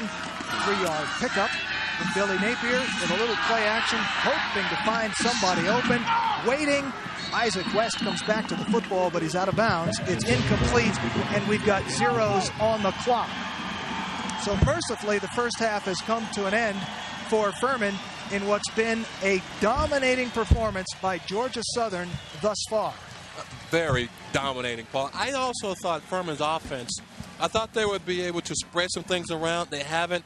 Georgia Southern, you got to credit their coaching staff. And let's go downstairs to Jim Noble, who's with the Georgia Southern head coach. All right, Coach. Well, heck of a game plan. 35-0. So dominating performance. Did you have any idea this was brewing? No, not at all. Not at all. I think they did. They by any means won't let this thing happen. They're a quality school. Those guys have had 2 weeks to prepare for us. They've been fighting hard. They know that what's going to happen out here in the second half. We're going to get a different look by Furman. The turnovers again. I wish to heck we hadn't turned it over twice because we gave away points, and when they turned it over, we got the points. So that's going to be the biggest thing for them. They got to try to find a way to just hold on to the football. All right, Coach, thanks. Go talk to your team. Folks, this is not what we thought would happen, but it is happening here at Paladin Stadium. Georgia Southern 35, Furman 0. You're watching Southern Conference football on Fox Sports Net.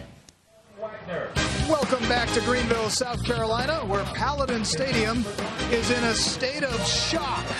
Georgia Southern has dominated Furman 35-0. It was just 7-0 at the end of the first quarter before that powerful triple option offense of Georgia Southern put 28 points on the board in the second quarter, which, by the way, tied a school record for most points for the second quarter.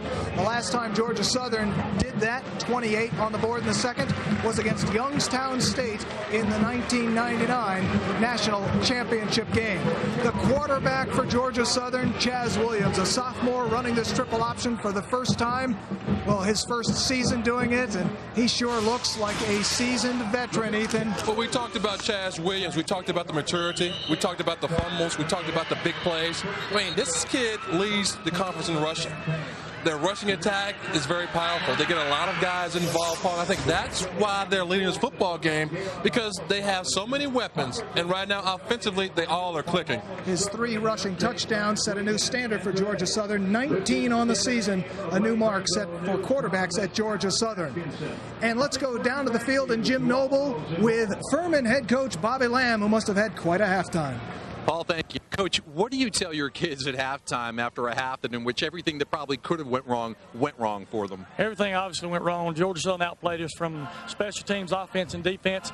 And when I told them we can do 2 things, we can turn over and quit, or we can raise up and show our pride and our passion for Furman football, and we can come out here and execute. We haven't executed. They've out-executed us, and all the credit goes to Georgia Southern. Is it simply a case of them winning a lot of their one-on-one battles, or are they doing anything tricky to you? No, they're not doing a single thing we haven't seen on tape. They're executing. They've gotten a couple of key turnovers. We're not doing anything special team-wise to help ourselves out. Bobby, thank you. Good join your team. Good luck in the second half. We'll see what Bobby Lamb has got cooked up. Georgia Southern with a 35-point lead. Your second half is next.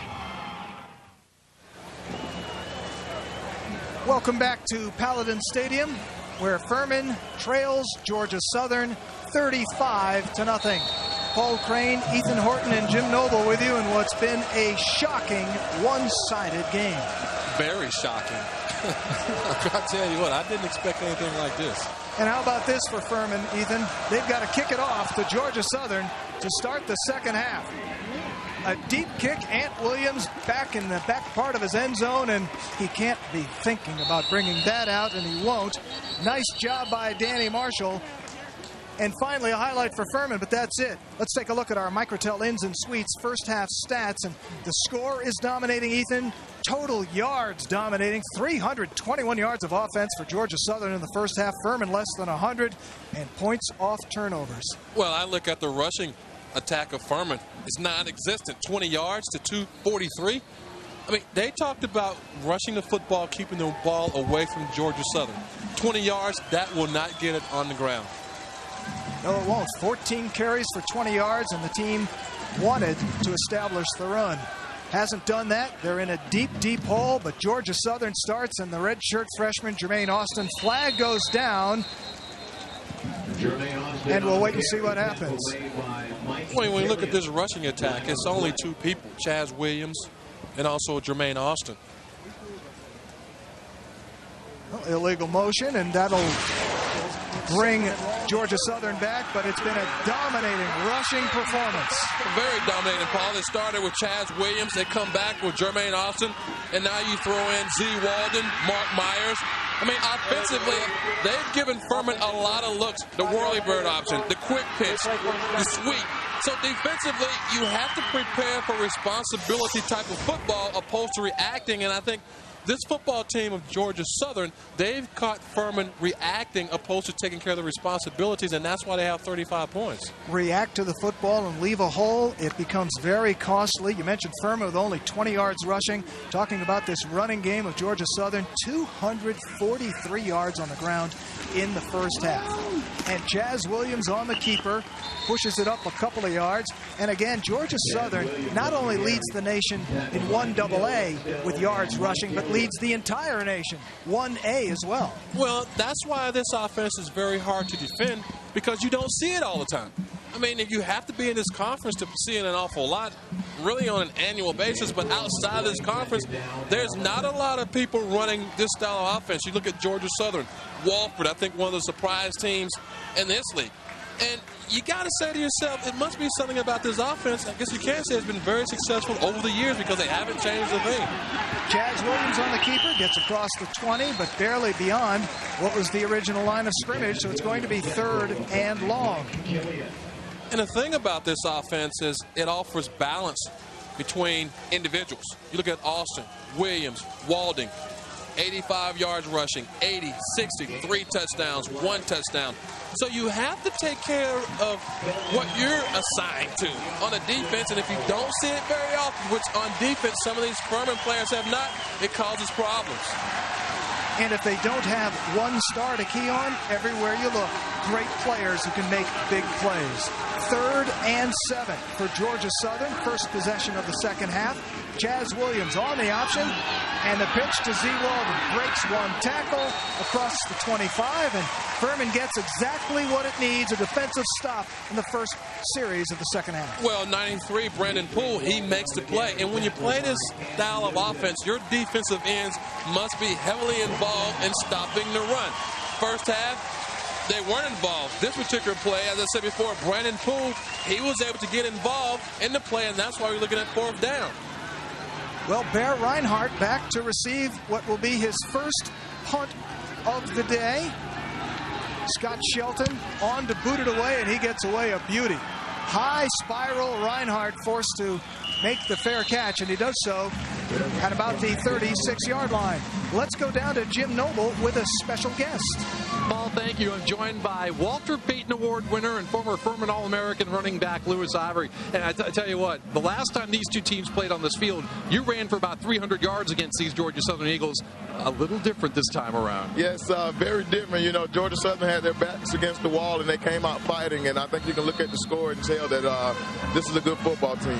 Lewis, I know you're working right now in the Furman Athletic Department in marketing, but I know your eyes are still on that NFL dream. How are you? How healthy are you right now? I'm 100% right now, and the timing of my injury was terrible. But right now I'm working out, and hopefully that I can go to Europe at the beginning of the year. So. Okay, well, we wish you the best of luck. Want to see you in an NFL camp next summer. And guys, if you well know, for the last 4 years or so, it was the Lewis Ivory and, of course, Adrian Peterson show here in the Southern Conference. Oh, you got that right, Jim. Two great backs, and goodness, Furman certainly misses Lewis Ivory. Lamar Rimbert on the carry there, and he was fortunate to get back to the line of scrimmage. It'll be 2nd and 10. Well, also, I think Ivory will get a great chance in NFL Europe, a chance to develop and then come back to the NFL. Napier, play action, wants to throw, and hits Isaac West. First down, West out of bounds, and all of a sudden, Furman able to get something done, which it was not able to do in the first half. Well, what's the score? Well, 35-0. So that helps. But he has great time.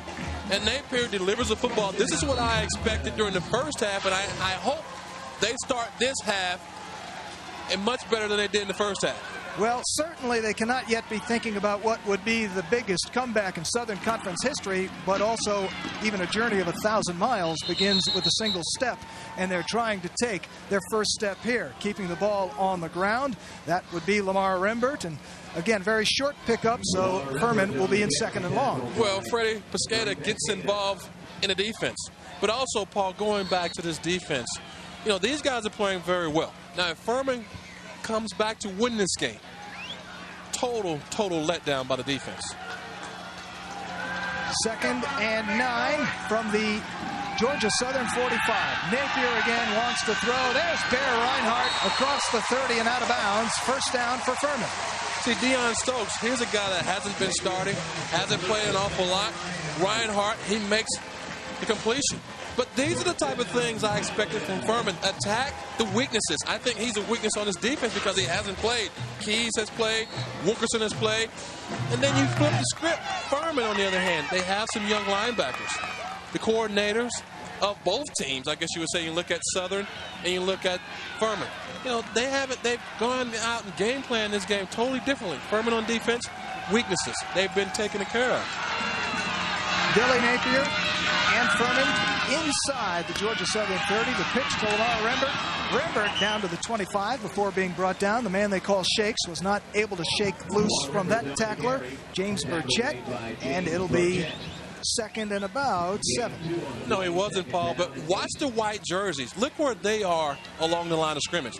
They are in the backfield of the Paladins. They are not giving an inch. Although the score is 35-0, they're playing as if it's 0-0, and they're winning the point of attack. Second and 8. From the 25-yard line, Napier under center. And Napier on the option, pitches to Rembert. Rembert looking for room and not finding any. He's brought down at the line of scrimmage, no gain.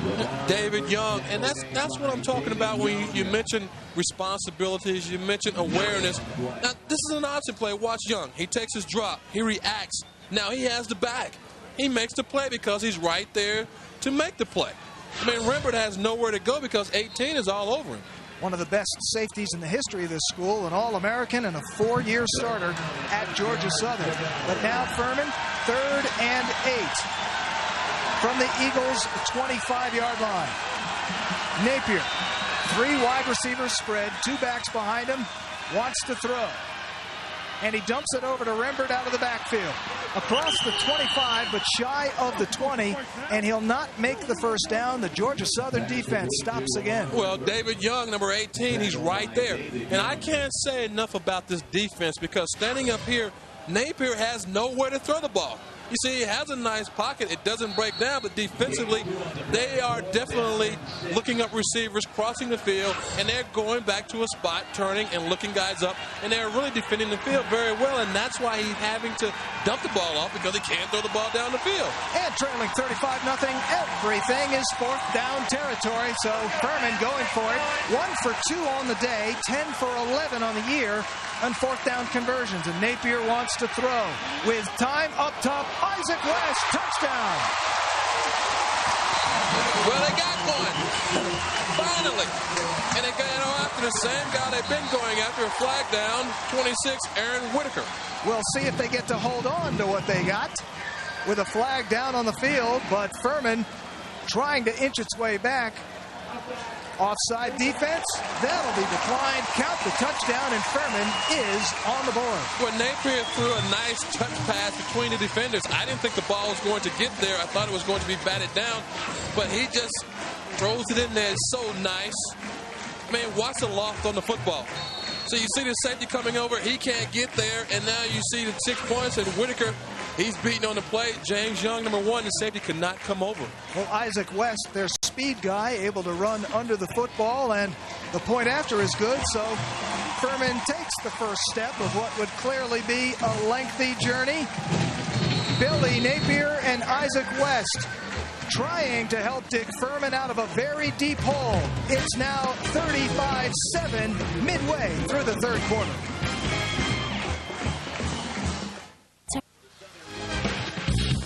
Southern Conference football on Fox Sports Net is brought to you by your Carolina Ford dealers, driving the Carolinas.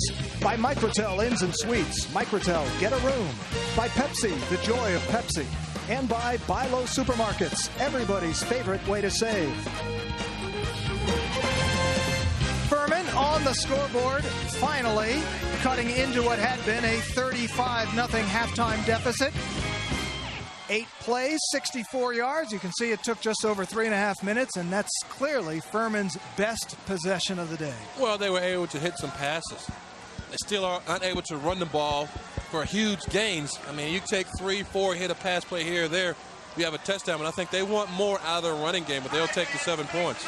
Isaac West having caught the touchdown pass that puts Furman on the board, and Danny Marshall gets the opportunity to kick to Anthony Williams. Williams, one opportunity to return a kick. Opening the second half was a touchback as it went deep into the end zone, and he's a dangerous returner, averaging over 30 yards a return, and obviously Furman wants no part of kicking it to him. It goes out of bounds, and Furman will start in pretty good field position. This fall, get your NFL fix a day earlier with the most outrageous, unpredictable NFL pregame show you've ever seen. Introducing the NFL show on Fox Sports Net with Michael Irvin, Tony Siragusa, and comedian Tommy Davidson. So start your NFL weekend the night before kickoff with the NFL Show, presented by the U.S. Postal Service. Tonight, after college football, and tomorrow morning at 10:30 Eastern, only on Fox Sports Net. Georgia Southern will start at its own 35-yard line. Furman finally on the board. Southern's lead cut to 35-7. 1st and 10. Chaz Williams, who's got 3 rushing touchdowns of his own today. Williams on the keeper. Gets to about the 38-yard line, and we've got a little frustration out there. The flag's flown, and the way Furman is clapping, it looks like it will go against Southern. Well, that's a good penalty for Furman, because they need all the help they can get. And not to say that flag was thrown to help them, but at least try to let them get back into the football game. Z. Walden seemed to be mixing it up there, and will wait on the call.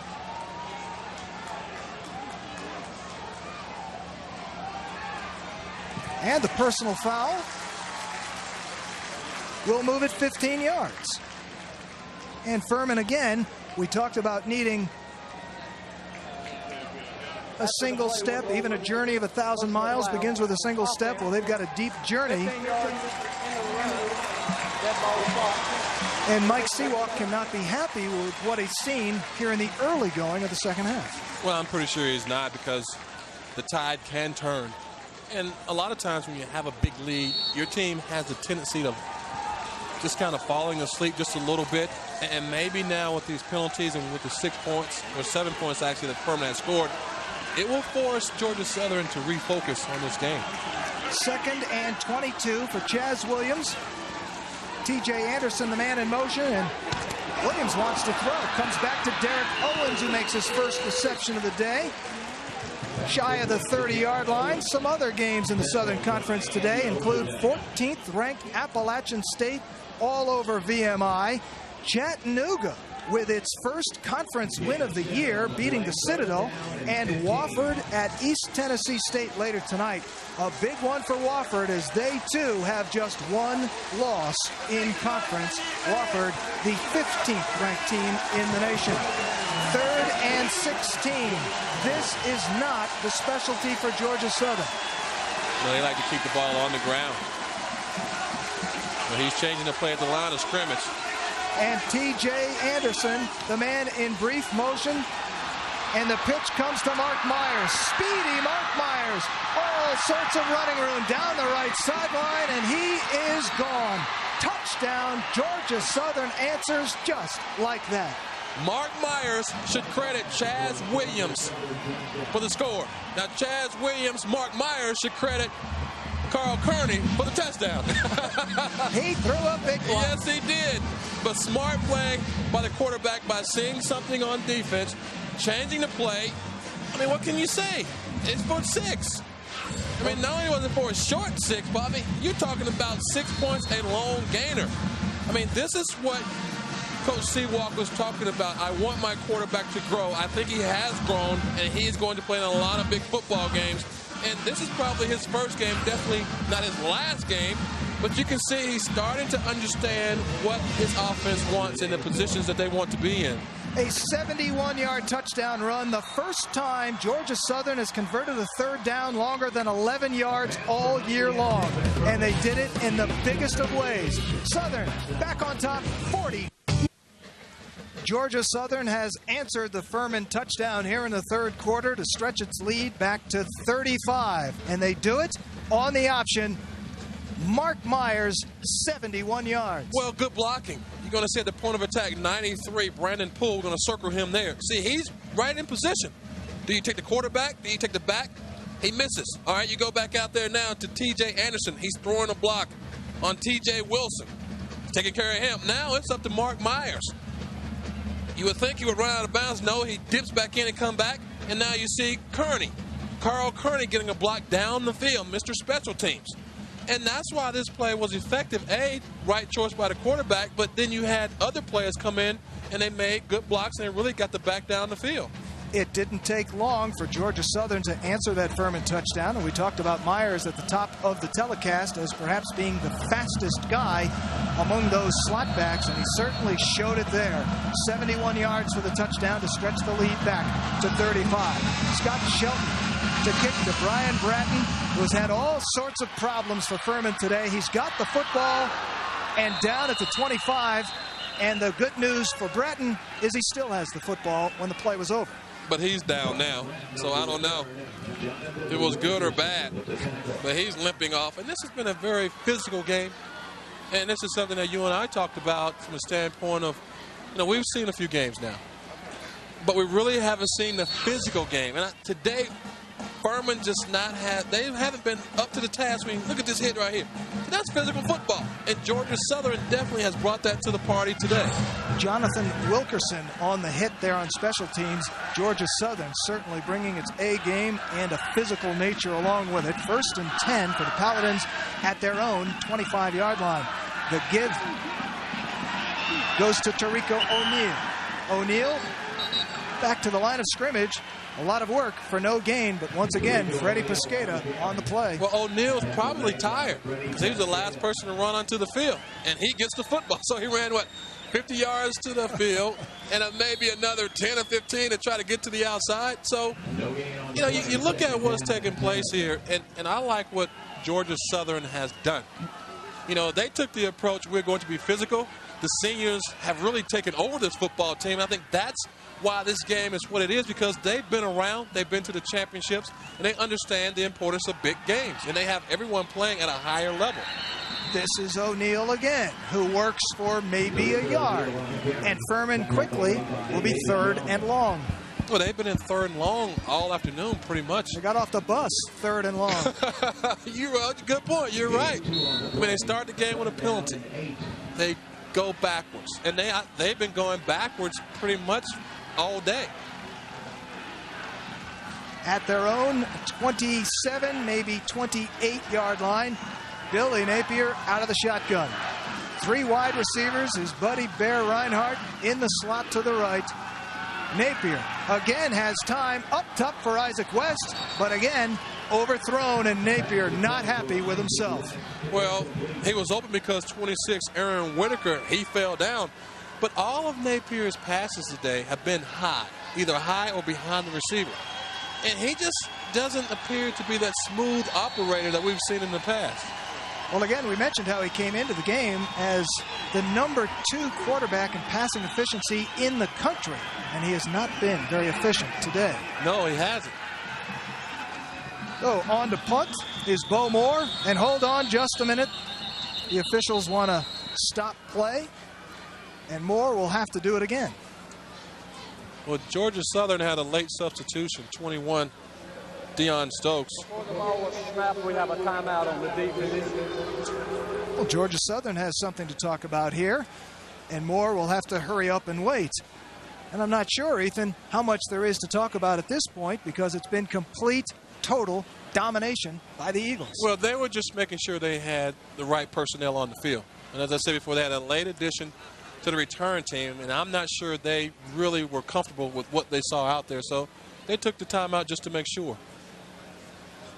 Well, the Southern Sports Report is 30 minutes of nightly sports news completely dedicated to home teams throughout the South. It's nightly at 10 Eastern and 9 Central only on Fox Sports Net. And tomorrow night, the Falcons play the Sea. We'll talk about the Falcons and Steelers, Saints and Panthers, Texans and Titans. We'll also have our weekly sit-down with Georgia head coach Mark Richt and look at NASCAR from Phoenix, all on your Southern Sports Report tomorrow night. Well, now Georgia Southern has fixed whatever had ailed it. But they haven't had a lot of problems today. No, they have not. Just over 5.5 minutes to go here in the 3rd quarter. Paul Crane, Ethan Horton, and Jim Noble along with you from Greenville, South Carolina, where Georgia Southern has put on a clinic on both sides of the ball. And now Bo Moore will punt to Ant Williams, the always dangerous Anthony Williams. Moore gets it away. Williams again wants a fair catch, gets it at his own 35, and Georgia Southern will start from there. When we come back, the Eagles and Paladins in what's been a one-sided game.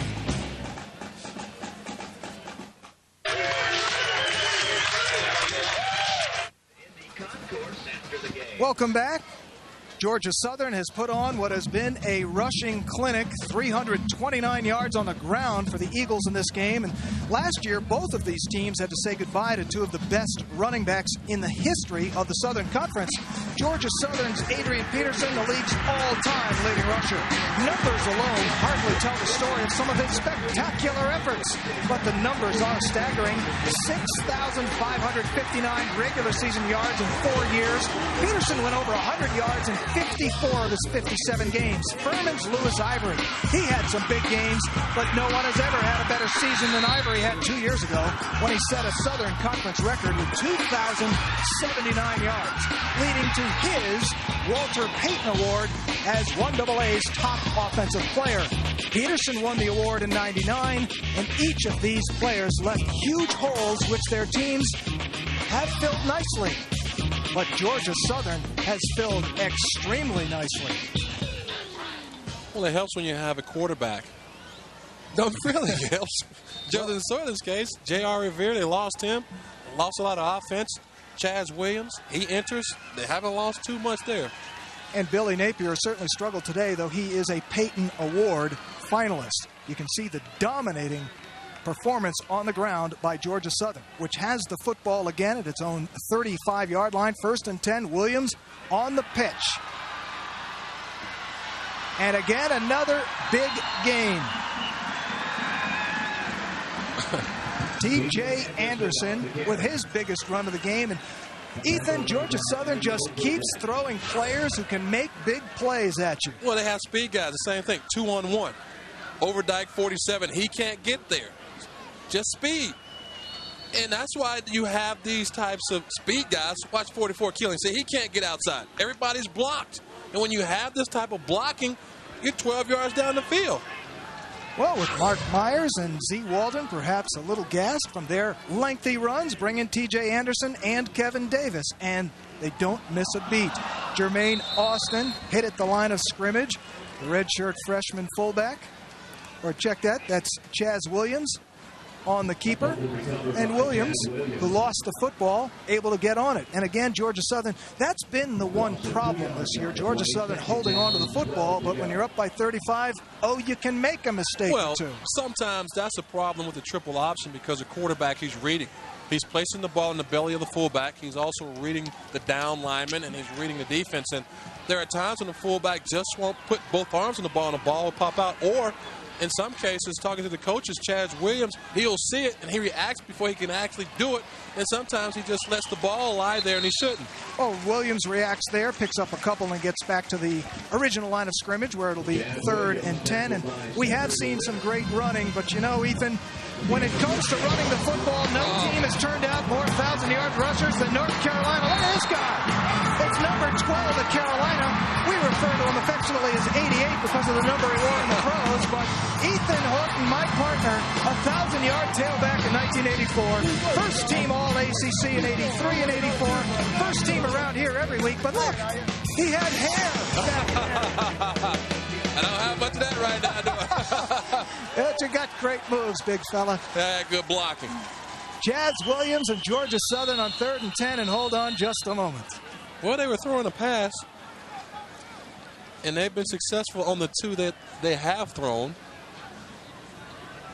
I thought they were going to call a blast from the past penalty up here. Yeah, right. Delay a game on the offense. That's 5 yards. 3rd down, still 3rd down.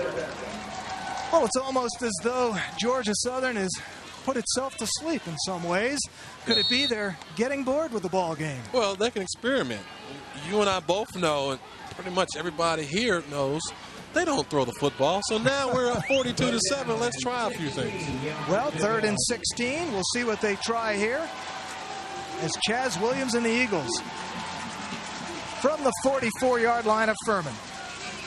Last time we saw them face a 3rd and 16 was when Myers busted that 71-yarder. But straight drop back. Williams wants to throw and nearly picked off by Eddie Overdyke, who had a great opportunity there, and it literally slipped through his fingers. Well, it did as a screenplay for Jermaine Austin. I mean, something we haven't seen, and Right now, you say, okay, he has it. But he doesn't have it because he read the quarterback, he dropped off, and he didn't really rush the passer the entire time, and that's why he was in that throwing lane. Well, he had to reach for it and at least knocked it away, and I guess we see one of the reasons why Georgia Southern doesn't necessarily throw the ball in typical fashion. A punting situation, and Scott Shelton gets it away. Bear Reinhardt forced to call another fair catch, which he does at the 15-yard line, and it looks like he was not given the 2 yards for the halo. And that'll be just my guess on what this call would be, but the flag is down, and perhaps Reinhardt was not given his room to make the fair catch. No, you're right. Terrence McBride, a freshman. So a freshman getting a chance to come in and play just a little bit, get a little action, but he was just a little too close. But actually, he was in the proper position. Oh. There it was, the halo rule. So a 41-yard punt gets reduced due to the penalty. And Furman will get a little better field position. As the interference on the kicking team, violating a 2 yard. It'll be 10 yards. First down. So it'll be 1st and 10 for the Paladins, just across the 25, call it the 26-yard line. And again, trailing by 35 points with less than 3 minutes to play in the third quarter. Furman is not just in a world of hurt, but has got to hurry up. Billy Napier with the handoff to Hindley Brigham. Brigham some tough yardage. Let's go down to Jim Noble.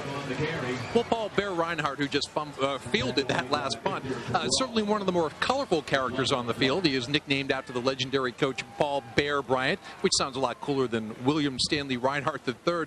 He's a lead guitarist in a band here at Furman called Need to Breathe.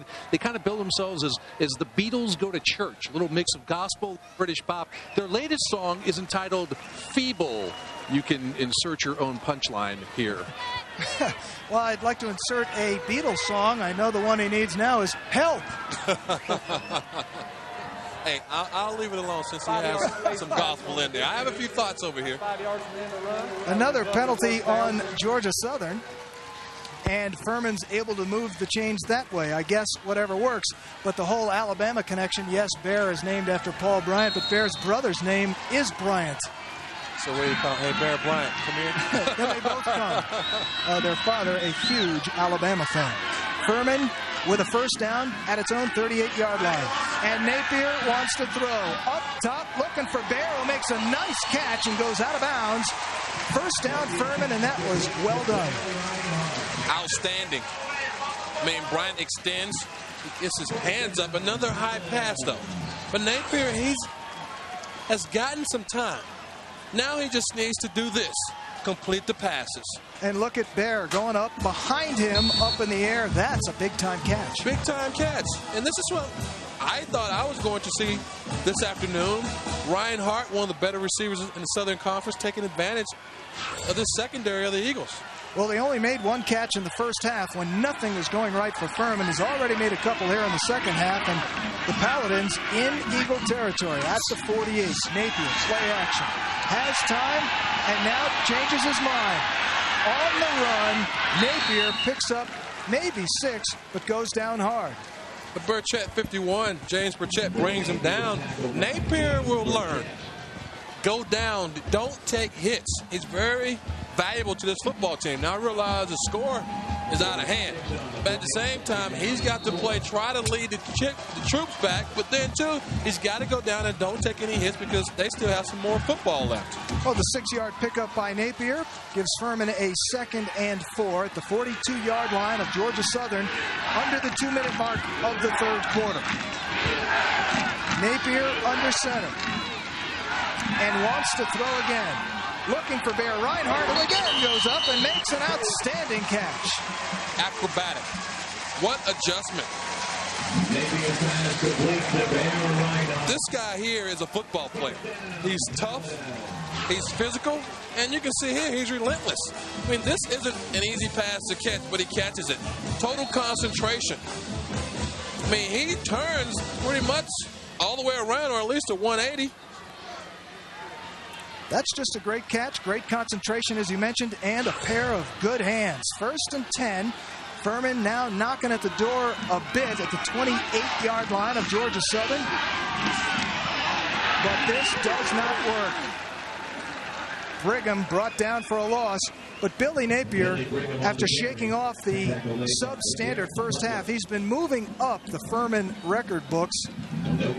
You can see that Napier is closing in on Bobby Lamb to move into what would become third place on the all-time Furman list of passing yardage.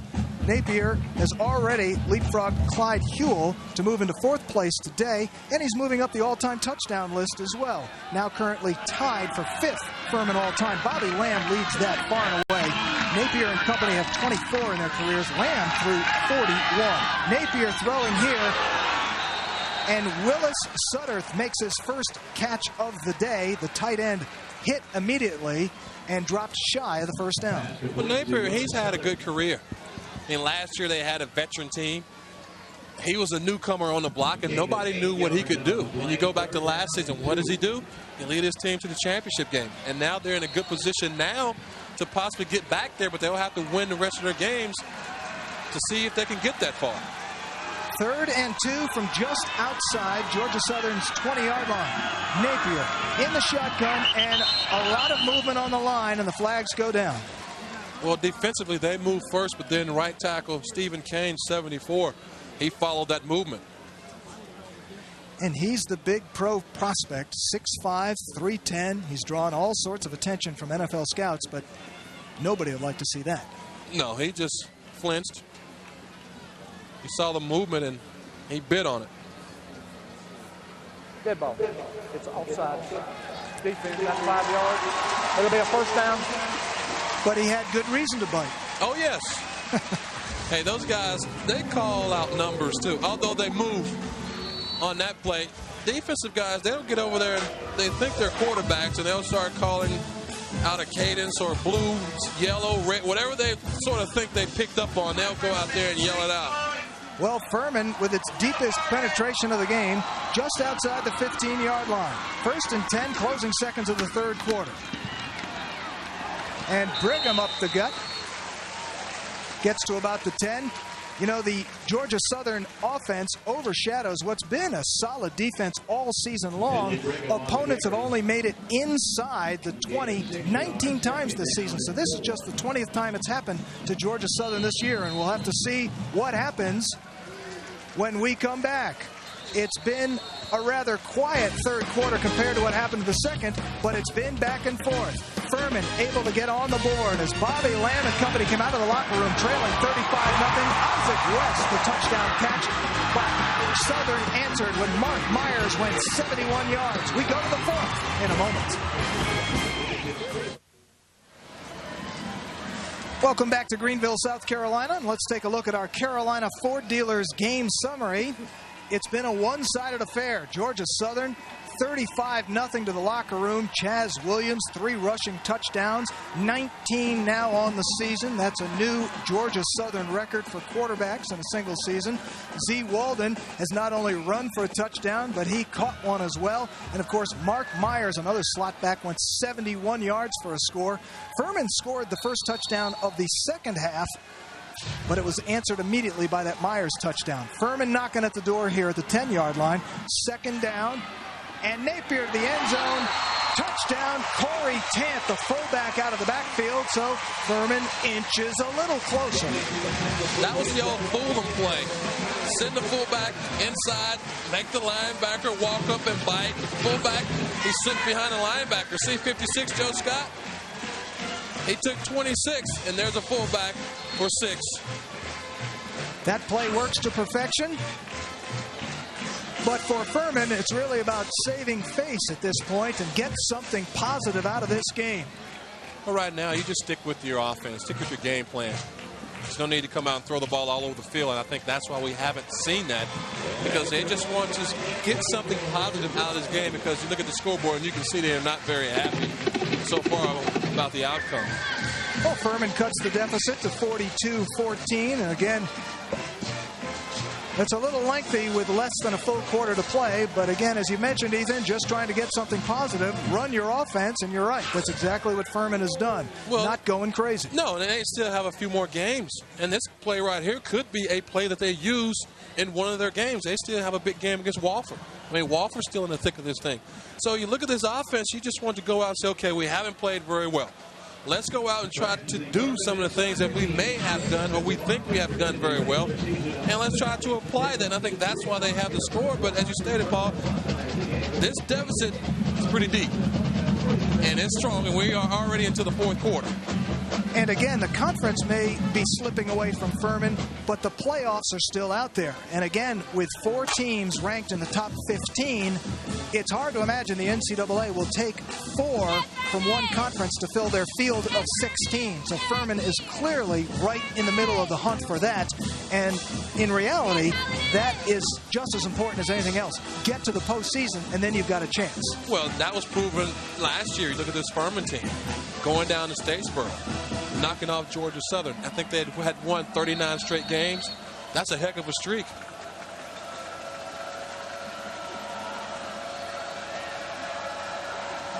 And Furman ready to kick things off to Georgia Southern. Danny Marshall lets it go. And the always dangerous Anthony Williams looking for running room. Getting a block across the 25. And a nice tackle made there. A touchdown saving tackle. And Georgia Southern will start in decent field position. We are in Paladin Stadium in Greenville, South Carolina, on the campus of Furman University. Paul Crane, Ethan Horton, Jim Noble, and our fine Fox Sports Net crew in what we thought was going to be a closely fought battle with conference title ramifications. It has been all Georgia Southern. The finest ground attack in the nation at any level has lived up to every bit of that today. Well, also the turnovers hurt Furman. And they haven't regain anything.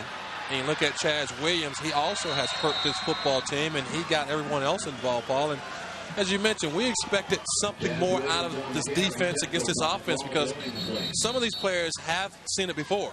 We have not seen that. We've seen some strange things today. Chaz Williams, enough for a first down, and we go down to Jim Noble. Guys, some of the success that Chaz Williams is having tonight really has to go to his 2 quarterback coaches. You're looking at Greg Hill, the former Georgia Southern standout, who's actually the wide receivers coach. And, of course, the real quarterback coach upstairs is Mitch Ware. But what Greg Hill does for Chaz Williams is he can coach him on the intangibles.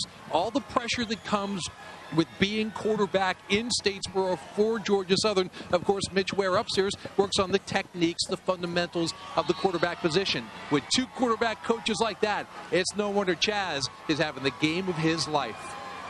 In what was to be the biggest game of his season, you're right, Jim. And Chaz Williams wearing number 10, which Greg Hill wore when he played at Georgia Southern, and he's certainly living up to that number in a fine fashion. Well, he idolizes. You're talking about Greg Hill. What about J.R. Revere, Tracy Ham? I mean, these guys have won championships, and he wants to follow those guys. Jermaine Austin, first man through. Picks up a couple, and you saw the numbers a moment ago under Chaz Williams. He's now at 99 yards rushing. Next time he leans forward, he'll go over 100 for the 7th consecutive game. That's very impressive. It's impressive for 2 reasons. One, because this kid is a quarterback, and 2 is because this young quarterback has been given the key to the reins. Now just drive the car. You know. Well, he's driving very well and extending his school record the next time he carries the football. Chaz Williams under center, a 3-yard pickup, and there you go. Williams over the 45 and over the 100-yard mark for the 7th consecutive game. And Williams, who struggled in this position when he was handed the keys earlier in the year, has certainly grabbed him, and he's turned into what looks like a professional driver. Well, he almost fumbled that one. I mean, the ball popped out. He caught it in midair, and that's why he struggled early, Paul. It's because of the fumbles. And I think it was because of getting acclimated to the situation, because J.R. Revere, he had been there for so long, and he had become the guy. So Williams really didn't have the experience or the reps in practice and really in games to feel comfortable. Well, Williams is very comfortable now. Kevin Davis, the man in motion. And Williams lets it go. Another first down for Georgia Southern. As Jermaine Austin comes from his fullback spot, Paul Billingsley runs him out of bounds, but a little, too late. Well, Furman talked about being basic. Georgia Southern, very basic. They run the same plays. They just have a different variety of sometimes the alignment of certain players and where they come from to receive that option. I mean, they get the ball to everybody. Just line up, we'll get it to you. Another first down. Now in Paladin territory. Williams on the keeper again. Picks up perhaps 4, maybe 5 inches toward the 40-yard line. And Georgia Southern just working the clock, grinding it out, ready to shorten this game and get back on the bus. Well, this is their offense, and they don't want to get anyone injured because you touched on it. You're looking at two teams that are really, yes, they are playing for the Southern Conference Championship, but they're playing for the 1AA playoffs. And I think Furman will get there. I also feel like Georgia Southern will get there. Definitely Furman will have to win their games, but going back to Georgia Southern for a second, Paul, they are just wanting to stay in gear to get ready for another run. A 5-yard pickup puts the Eagles in 2nd and 5, and Williams gives it to Austin, who gets 1, maybe 2. Now, having the dominating lead coming into the 4th quarter, Ethan, is a little different than some of their other games, but Georgia Southern, regardless of what the lead is dominating once it gets to the 4th quarter with a lead. 63 times in a row, Georgia Southern has won the game when they were leading at the end of the 3rd quarter. Well, this is their football game. They're not going to hurry. Just take your time. You have the ball, you have the lead, and you just want to perfect everything you're doing, but also you want some of the younger guys to play. 3rd and 3. Davis, the man in motion. Williams calls his own number and gets another first down across the 35 to about the 34 of Furman. See, with the exception of Williams and Austin, they've changed their wide receivers, their slot backs. I mean, they're trying to get these guys ready for, I'm going to say, a few more games, if not that, next year. This is a very young team on offense. And they want to give their guys some experience. You look at Mark Myers, he's a senior. Z. Walden, a senior. But for the most part, this offense is very, very young. And so they want to really give their young guys a chance and really evaluate them in game-time situations.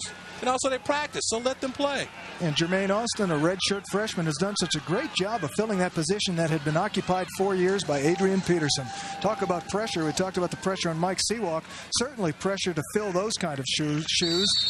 Williams on the keeper again, grinding out positive yardage. Positive as the clock continues to tick down, and Georgia Southern continues to move.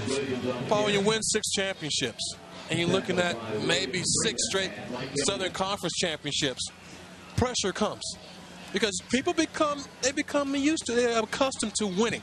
And I think that's what they have down in Statesboro, Georgia. That's why they don't care about the Southern Conference. They worry about the championships, the national championships, and you see there 6. Well, Mike Seawalk, a big guy in a small town. There's nowhere for him to hide. Everyone knows who he is when he walks the streets of Statesboro, Georgia, and everyone has the highest of expectations because, as we've mentioned, all that's come before. And Georgia Southern looking every bit like a champion today. Austin off the pitch, fights for some tough yardage, shy of the first down, but continues to move. But having said that also, look at the games or the big games that the head coach was involved in as an assistant coach. I mean, Seawalk, he's been around this program for a long time, and actually he was the offensive coordinator before taking the job. Been around Paul Johnson for a long time, so he's experienced in these type of settings, these situations, and his team has definitely played for him today. It'll be 3rd and 1 for Georgia Southern at the Furman 26-yard line as the Eagles continue to grind it out. Just over 9 minutes to play in the 4th quarter in a game that Georgia Southern has dominated from the outset, scoring on its first possession and never looking back. Williams with the pitch. T.J. Anderson inside the 20 has the first down before being wrestled out of bounds. The clock will stop, but the chains get moved. And you look at T.J. Anderson, another young guy, sophomore. He averages over 18 yards per carry. So, I mean, you look at this football team and you scratch your head and you wonder why have they been so successful over the years. is because they go out and find good talent, they keep them around, and they develop them, and when it's their turn, they go out there and make it happen. You look at this team, Ethan, and they put up the kind of numbers that are usually only seen in video games. Right. Mind-boggling. Inside the 20. 1st and 10 for Georgia Southern. Chaz Williams again runs his own number. Williams inside the 10 to the 5. Touchdown, Chaz Williams, his 4th of the game.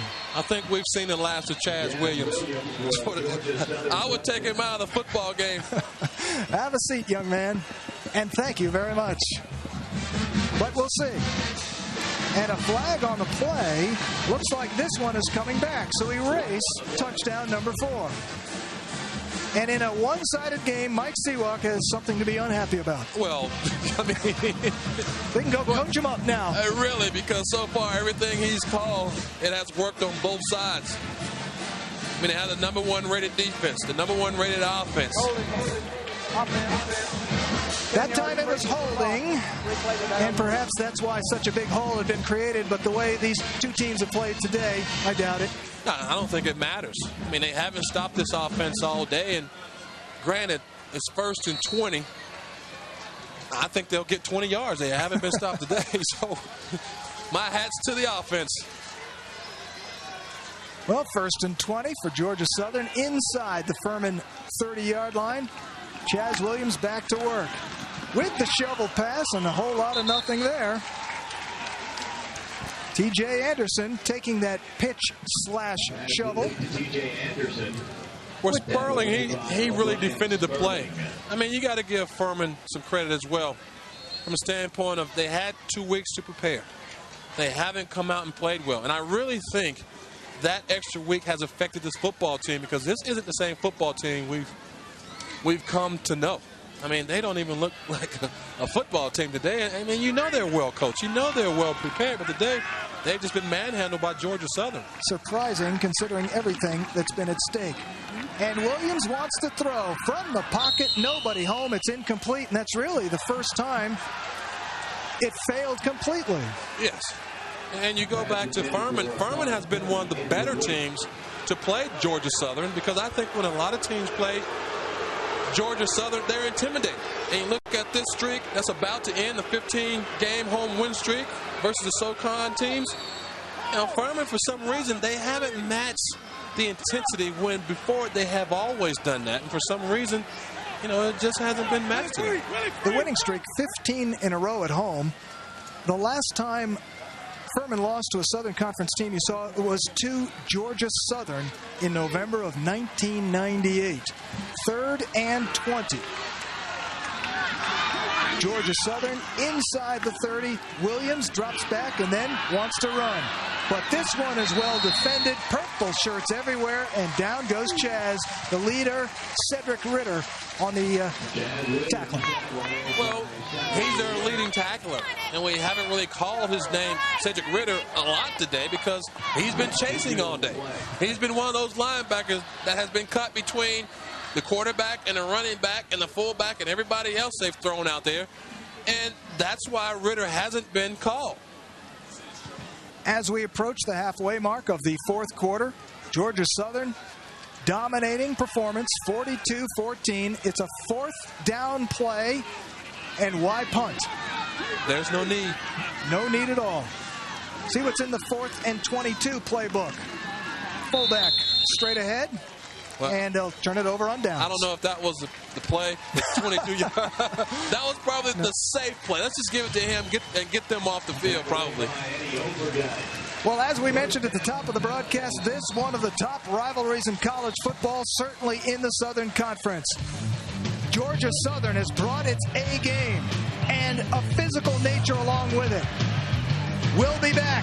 Georgia Southern 42, Furman 14.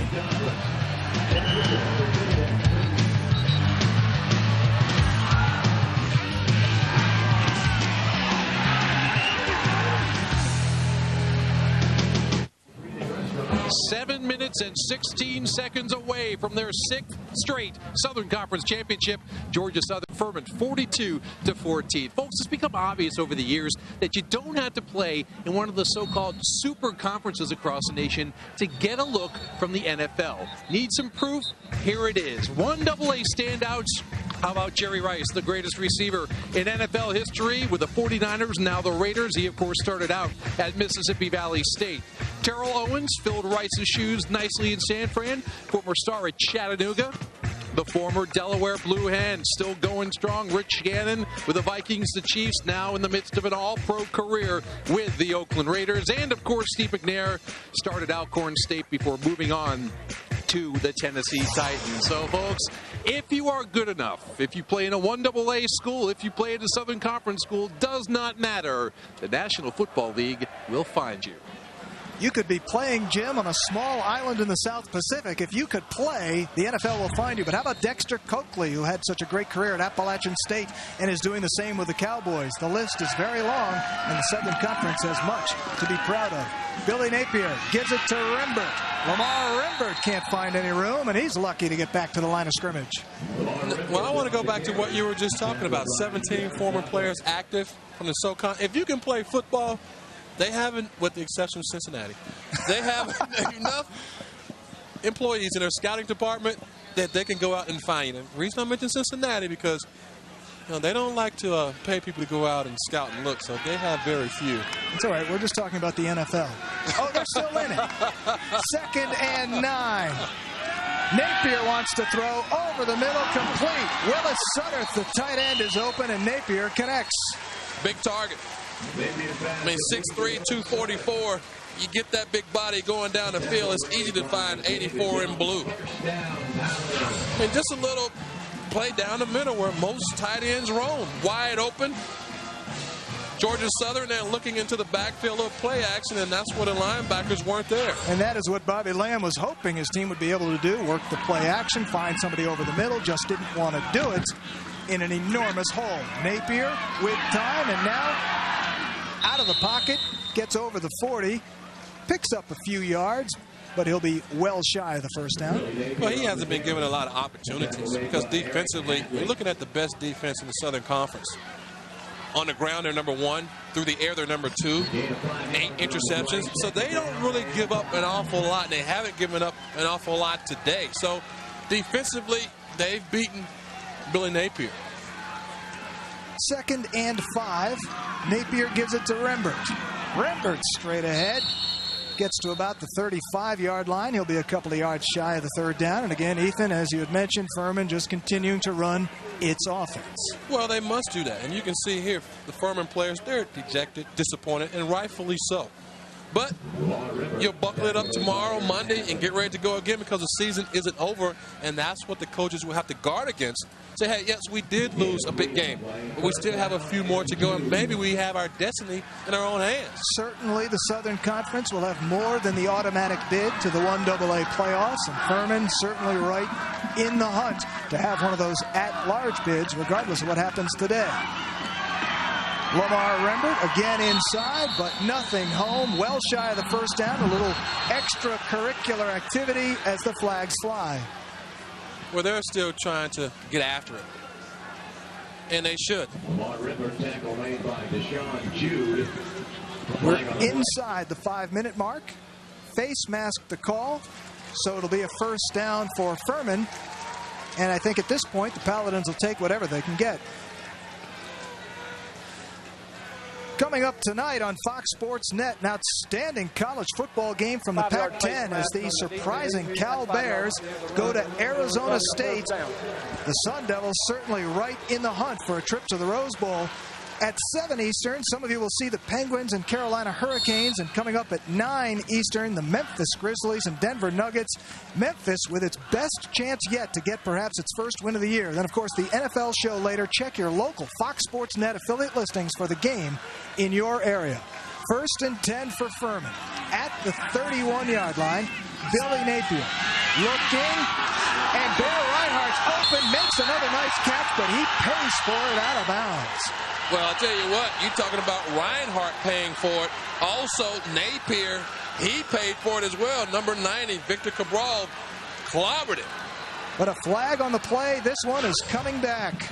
But how about this all for nothing, Ethan? Well, you saw that hit. He got drilled, and he gets drilled. I don't think he had control of this football. I mean, he has it right there. See, he hasn't really tucked it away. Now he gets hit. Well, it's on his hip in control. But the ball hit what? The ground? Ground can't knock it out. That's just like when you get a fumble. Ground can't knock it out. But this case, he never controlled the ball in Mopper. Well, it's called incomplete. 2nd and 10 now from just outside the 30-yard line. Napier again, up top, and a nice stretching catch. Isaac West. The same guy, Aaron Whitaker. Now, they picked on Aaron Whitaker all afternoon. They've had some success. And, I mean, we're into the 4th quarter. Why didn't we see them pick on him earlier in the game? Because obviously this is a guy they like. They like this matchup, and they have gone after him. Like I said, West has really beaten him deep. But we haven't seen it with any consistency. And that's just an outstanding catch. Isaac West running to the football. We talked about him having such great speed. He's also got the hands to go with it. Well, he's an outstanding receiver. 1st and goal for Furman. Nobody home as Brigham goes up the middle. And Billy Napier has moved a little further up the Furman career list. He just leapfrogged his head coach, moving ahead of Bobby Lamb on Furman's all-time career passing list. Over 4,200 yards now and into 3rd place all-time at Furman. Outstanding accomplishments. I mean, he's going to add to those totals, but I guarantee you he would rather have the lead in his game opposed to those totals. No question about that. At this point, too little, too late, approaching the 3.5-minute mark of the 4th quarter. Napier to the end zone for Isaac West. Touchdown, Furman. Well, this time they work on 21, Deion Stokes. I mean, West, he's made some plays. He hasn't been given a lot of opportunities, but when he has been given the opportunity, he's come up with some nice plays for this offense. And again, Furman trying to save some face and doing a pretty good job of it as they've stuck to their original game plan. It may be too little too late, but it is coming to fruition. Yeah. So perhaps better late than never. Furman trying to close the gap a little more, and they do. 42-21, under 3.5 minutes to play, but Furman giving us a couple of highlights. Napier and Isaac West. Furman pulls within 3 touchdowns. Welcome back to Greenville, South Carolina. Georgia Southern's lead over Furman cut to 42-21. It's back and better than ever. The undisputed champion of pregame shows returns as JB, Terry, Howie, and Jimmy kick off week number 10 of NFL action. This week we talked to members of the Steelers defense on how they plan on stopping Michael Vick and the Falcons. Fox NFL Sunday returns this week only on Fox, followed by the Steelers battling the Falcons. That should be a pretty good football game. Oh, yeah. Yes, sir. Michael Vick, he's become a human highlight machine. He's playing well. And certainly a challenge for the Steelers, who have been pretty good on defense this year. Tommy Maddox has really taken that team by the reins. Talk about having your career resurrected. His has been exhumed. You're right. Well, Furman to kick to Ant Williams. 4th in the nation in kick returns. Hasn't really had the opportunity to do much today. And look at that. Ball's inside the 30, and it's almost fair caught. Just downed right there. Well, Trey Hunter, 14, the backup quarterback. He's in on the hands team. So Georgia Southern, they were just looking for some type of onside kick, although they received a pooch kick. Good hands by the quarterback. Well, with 3:21 to go in the game and the score 42-21, our Pepsi player of the game is Georgia Southern quarterback Chaz Williams. All he's done is run for 110 yards and 3 touchdowns. Well, it's not a big surprise. Chaz Williams is the player of the game because coming into this football game, he was the key for Georgia Southern to win this football game. He has been as good as advertised. He's made the good decisions. He's made the tough runs. He's put his team in great position on offense because he's put them in good plays at the right time. Williams on the keeper, gets a whole lot of nothing there. And actually, it's The backup quarterback is in, Trey Hunter, with his opportunity. And Williams leading an offense to more than 400 yards on the ground, 492 before that play of total offense. It's just been an incredible machine. And Trey Hunter now getting his opportunity to get his uniform dirty. Well, he should. And these two quarterbacks support each other. And I think that's the best thing about competition is when you have guys competing for the same position, but there's no animosity or jealousy. Now realize winning pretty much carries all. And in this case, winning is everything. Oh, Trey Hunter with his opportunity. And he gives it to the first man through, which is Brandon Mays, a redshirt freshman from Arden, North Carolina.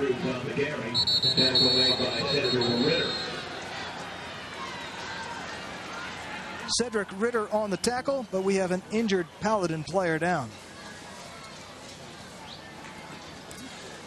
A reminder to keep it here on Fox Sports Net. Depending on where you are, you've got a plethora of good games. Coming up at the bottom of the hour, Cal and Arizona State. It's a big one in the Pac-10 with Rose Bowl ramifications perhaps for the Sun Devils. The Penguins and Carolina Hurricanes do battle at 7 Eastern, and the Memphis Grizzlies continue to search for their first win of the year. They have certainly shown a lot of spunk this year, despite the fact they're the only team in the NBA without a win.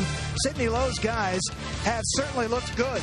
They had a solid performance in Sacramento last night, and they're in a place that they just might get that first win. Denver has been struggling. Of course, the NFL show will follow at 10:15 Eastern. Check your local Fox Sports Net affiliate listing for the game in your area. I think they'll get that win, but also Jerry West, he will turn that program around if he stays there long enough. Well, he certainly seems to be committed there, and despite the slow start, there have been a lot of good signs in Memphis, so stick around for that again at 9 Eastern in some of our Fox Sports Net areas. Jazz Williams and Georgia Southern have dominated this game from the opening possession when they drove the length of the field and punched it in for a touchdown that gave them a lead they would never look back from. And then 28 points in the second quarter blew this baby open. And also our injured player, number 90, Michael Morant. He's up on his feet. Looks like he's going to walk off under his own power, which is a good sign. Well, let's go down to Jim Noble. Well, guys, Furman was hoping to take advantage of this big game atmosphere by entertaining about 100 high school recruits here at the ball game. Now, you might wonder what recruits do when they're here at the game. Well, they show up very early in the morning. They talk to the coaches, the players, get to watch a little game film, and then they get to watch the game from the field. Also, these players are entertained by Furman's Finest, a group of young ladies who act as chaperones for the recruits. And that factor can't be underestimated, guys, because the Furman's Finest certainly live up to their name. And I mean that in the nicest possible way. Of course you do, Jim. Certainly Furman's Finest has not been on the gridiron for much of today. We haven't seen it. No, we haven't. And it's garbage time for Georgia Southern. Trey Hunter getting his opportunity, calls his own number. Hunter, nothing home, and it'll be fourth down. Well, it's third and 8. I didn't expect him to come out and throw the football, and now it's just a matter of running out the clock. Andrew Knight making the tackle and making the most of his opportunity to play. And there's not much clock left. Under the 1:45 mark, and Georgia Southern will punt, and we'll see what we get from Furman's side. Well, I think they should set up the block. I mean, what do they have to lose? Because at this state of the ball game, work on your special teams. You pretty much stuck with the game plan offensively. Defensively, you had problems stopping Georgia Southern. Now work on your special teams. I mean, give the next opponents something to think about.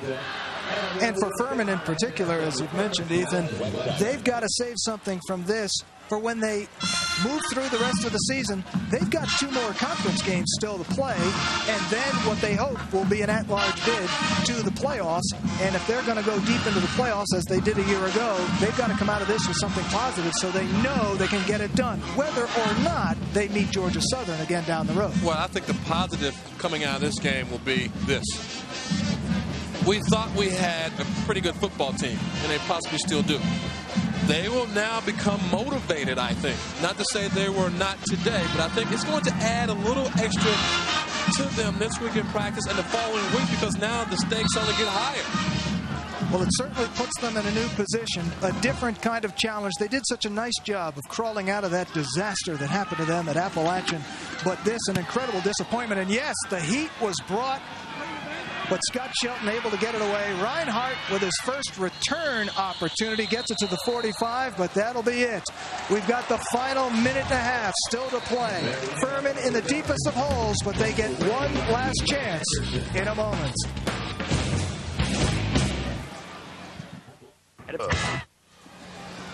Closing moments of what we thought was going to be an intense battle for Southern Conference supremacy. Instead, it's been a clinic by the Georgia Southern Eagles. I don't know if it's been a clinic or has it been just a total thrashing. You know, hey, you guys think you're with the big time? We're going to show you what big time football is all about. And they've come out and just done everything well. Well, this is called Paladin Stadium, but today it's been the woodshed. And Bo Moore getting his opportunity in for Billy Napier at quarterback. And Moore is going to throw the football and complete the football. That's James Thomas, who's played much of the day. He's been out there on several possessions. He finally gets his first chance to make a catch. Well, this is just change up.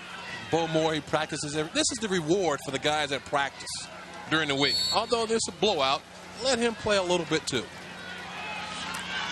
So the first down inside Georgia Southern's 30. Bo Moore, the sophomore from Madison, Georgia. And now he's got to find something on the run. Moore takes a hit inside the 25. And he picks up some positive yardage.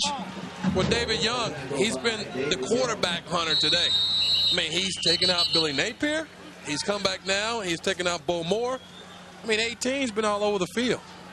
Well, 18 is an All-American. We mentioned how he's a 4-year starter. Not only is he one of the best guys out there in the secondary, but he's one of the hardest hitters. And we've certainly seen him deliver some blows today. Well, also, he's one of the seniors that Coach Seawalk was talking about, taking over the football team.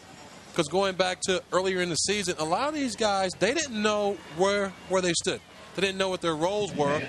David Moore, Z. Walden, Mark Myers, Freddie Pescata. I mean, these guys took over the football team. They had to put their arms around some of these younger guys. You look at Young, he took control of the secondary and say, hey, look, this is the way it's done at Georgia Southern. Yes, we have started out at 1 and 2. But now all of a sudden you look where they are. They look really primed for the next level. But Young, he's still playing hard, even with the big lead. And when you have shots like these on the quarterback, you take them. And again, Georgia Southern getting off to such a slow start for them. 1 and 2, having lost their star quarterback, having lost their all-world fullback, they've done a nice job of getting this team back together. And you're right, Ethan. Senior leadership is irreplaceable. And Bo Moore, now 2 for 2 throwing.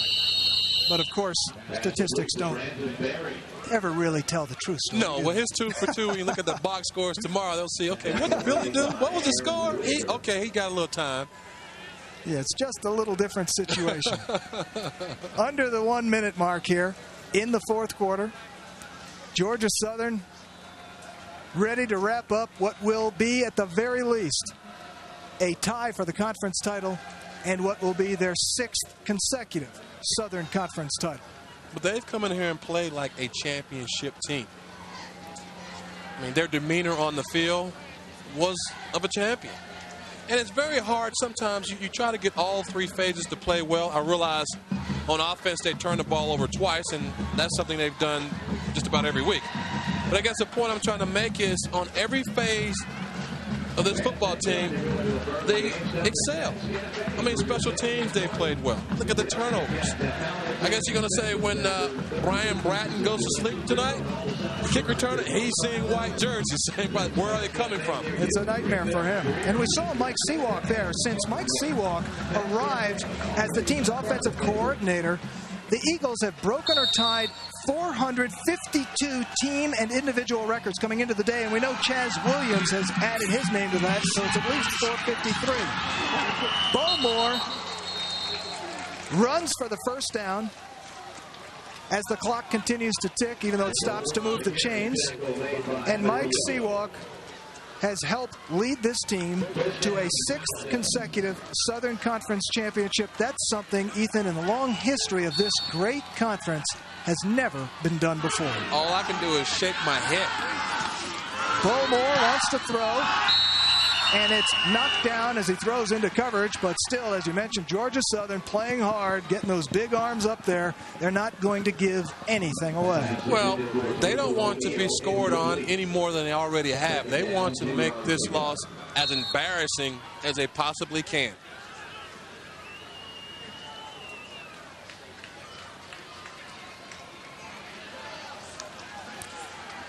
Those 6 consecutive Southern Conference championships are second in length in 1AA only to Northern Iowa, who won 7 conference championships. And certainly the way these young players have played for Georgia Southern, they'll certainly have the opportunity to attack that next year. But not to put the cart in front of the horse. Bowmore, his pass overthrown, and we're down inside the 40-second mark of the 4th quarter.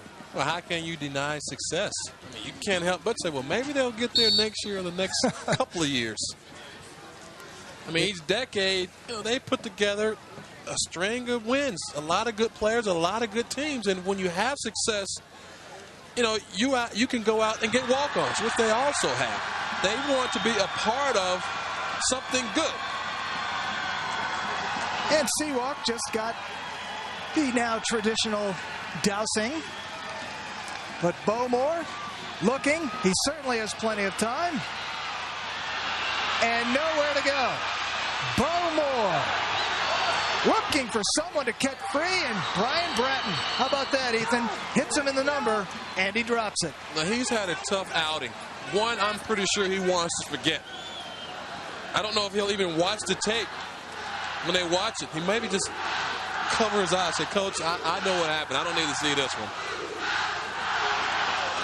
Well, we're down inside 30 seconds to go. Georgia Southern ready to start celebrating that 6th consecutive conference title. And Mike Seawalk, in his first year as head coach, after coming out of the gate with that 1-2 start, has certainly brought his team back to not only take care of the conference, but again to undoubtedly be a factor in the national championship chase. Bowmore intercepted inside the 5. And that will seal the deal as Joe Scott takes care of business and pretty much puts the final nail in this coffin. Yeah, that seals the victory. And going back to Seawalk, he talked about his team playing with a lot of confidence because in the beginning, they didn't know what he was all about as a head coach. The players had known him as a position coach, the offensive coordinator, but they didn't know what they were getting. So it was a mystery on both sides because he knew he was getting a team that had been coached by a different coach. But now I think they've come together. Well, Georgia Southern ready to run out the rest of this clock as Trey Hunter takes a knee, and that will pretty much do it. The clock will come down, and Georgia Southern's Eagles are soaring indeed. A dominating performance from start to finish and on both sides of the ball. The offense will certainly get a lot of attention for the incredible yardage it racked up. 493 yards of total offense, 409 on the ground, but the defense certainly was every bit as impressive as the offense today. Well, they lived up to their billing, #1 in the conference. I mean, they shut down the passing lanes. They shut down the rushing lanes. I mean, they were very prepared on defense, and it showed. All right, let's go down to Jim Noble. All right, guys, thank you. Freddie Piscata, we were ready for a nail-biter. We were ready for a close game. Obviously, you guys and your defense had other ideas today. Yeah, I mean, we were ready for a nail-biter also. We came out here and, we were expecting a fight, all the way to the last second. But luckily, we got after him in the first half, racked some points up on the board and never let him get back in the game. You're a senior, a Southern Conference ring. Every year you played at Georgia Southern. What does that mean? That's the best feeling in the world. I mean, people go to college wishing to get one. I got 4 of them. So, I mean, it's the best feeling in the world. I'm going to go celebrate tonight and have fun with the guys. Finally, 1 game left, and then, of course, there are bigger fish to fry. How do you think this you guys up for your usual I mean, this is perfect, exactly what we wanted. You know, come out here, win the conference, and get momentum into going into the playoffs. And we're going to go out there, give it our best shot, and see if we can't go back to Chattanooga this year. Freddie, congratulations. Thank you very Let's go back upstairs to Paul and Ethan. Well, Freddie Pescata, a great performance. And the Georgia Southern Eagles, a great performance as well. It's been dominating from start to finish. We'll be back to wrap things up in a moment.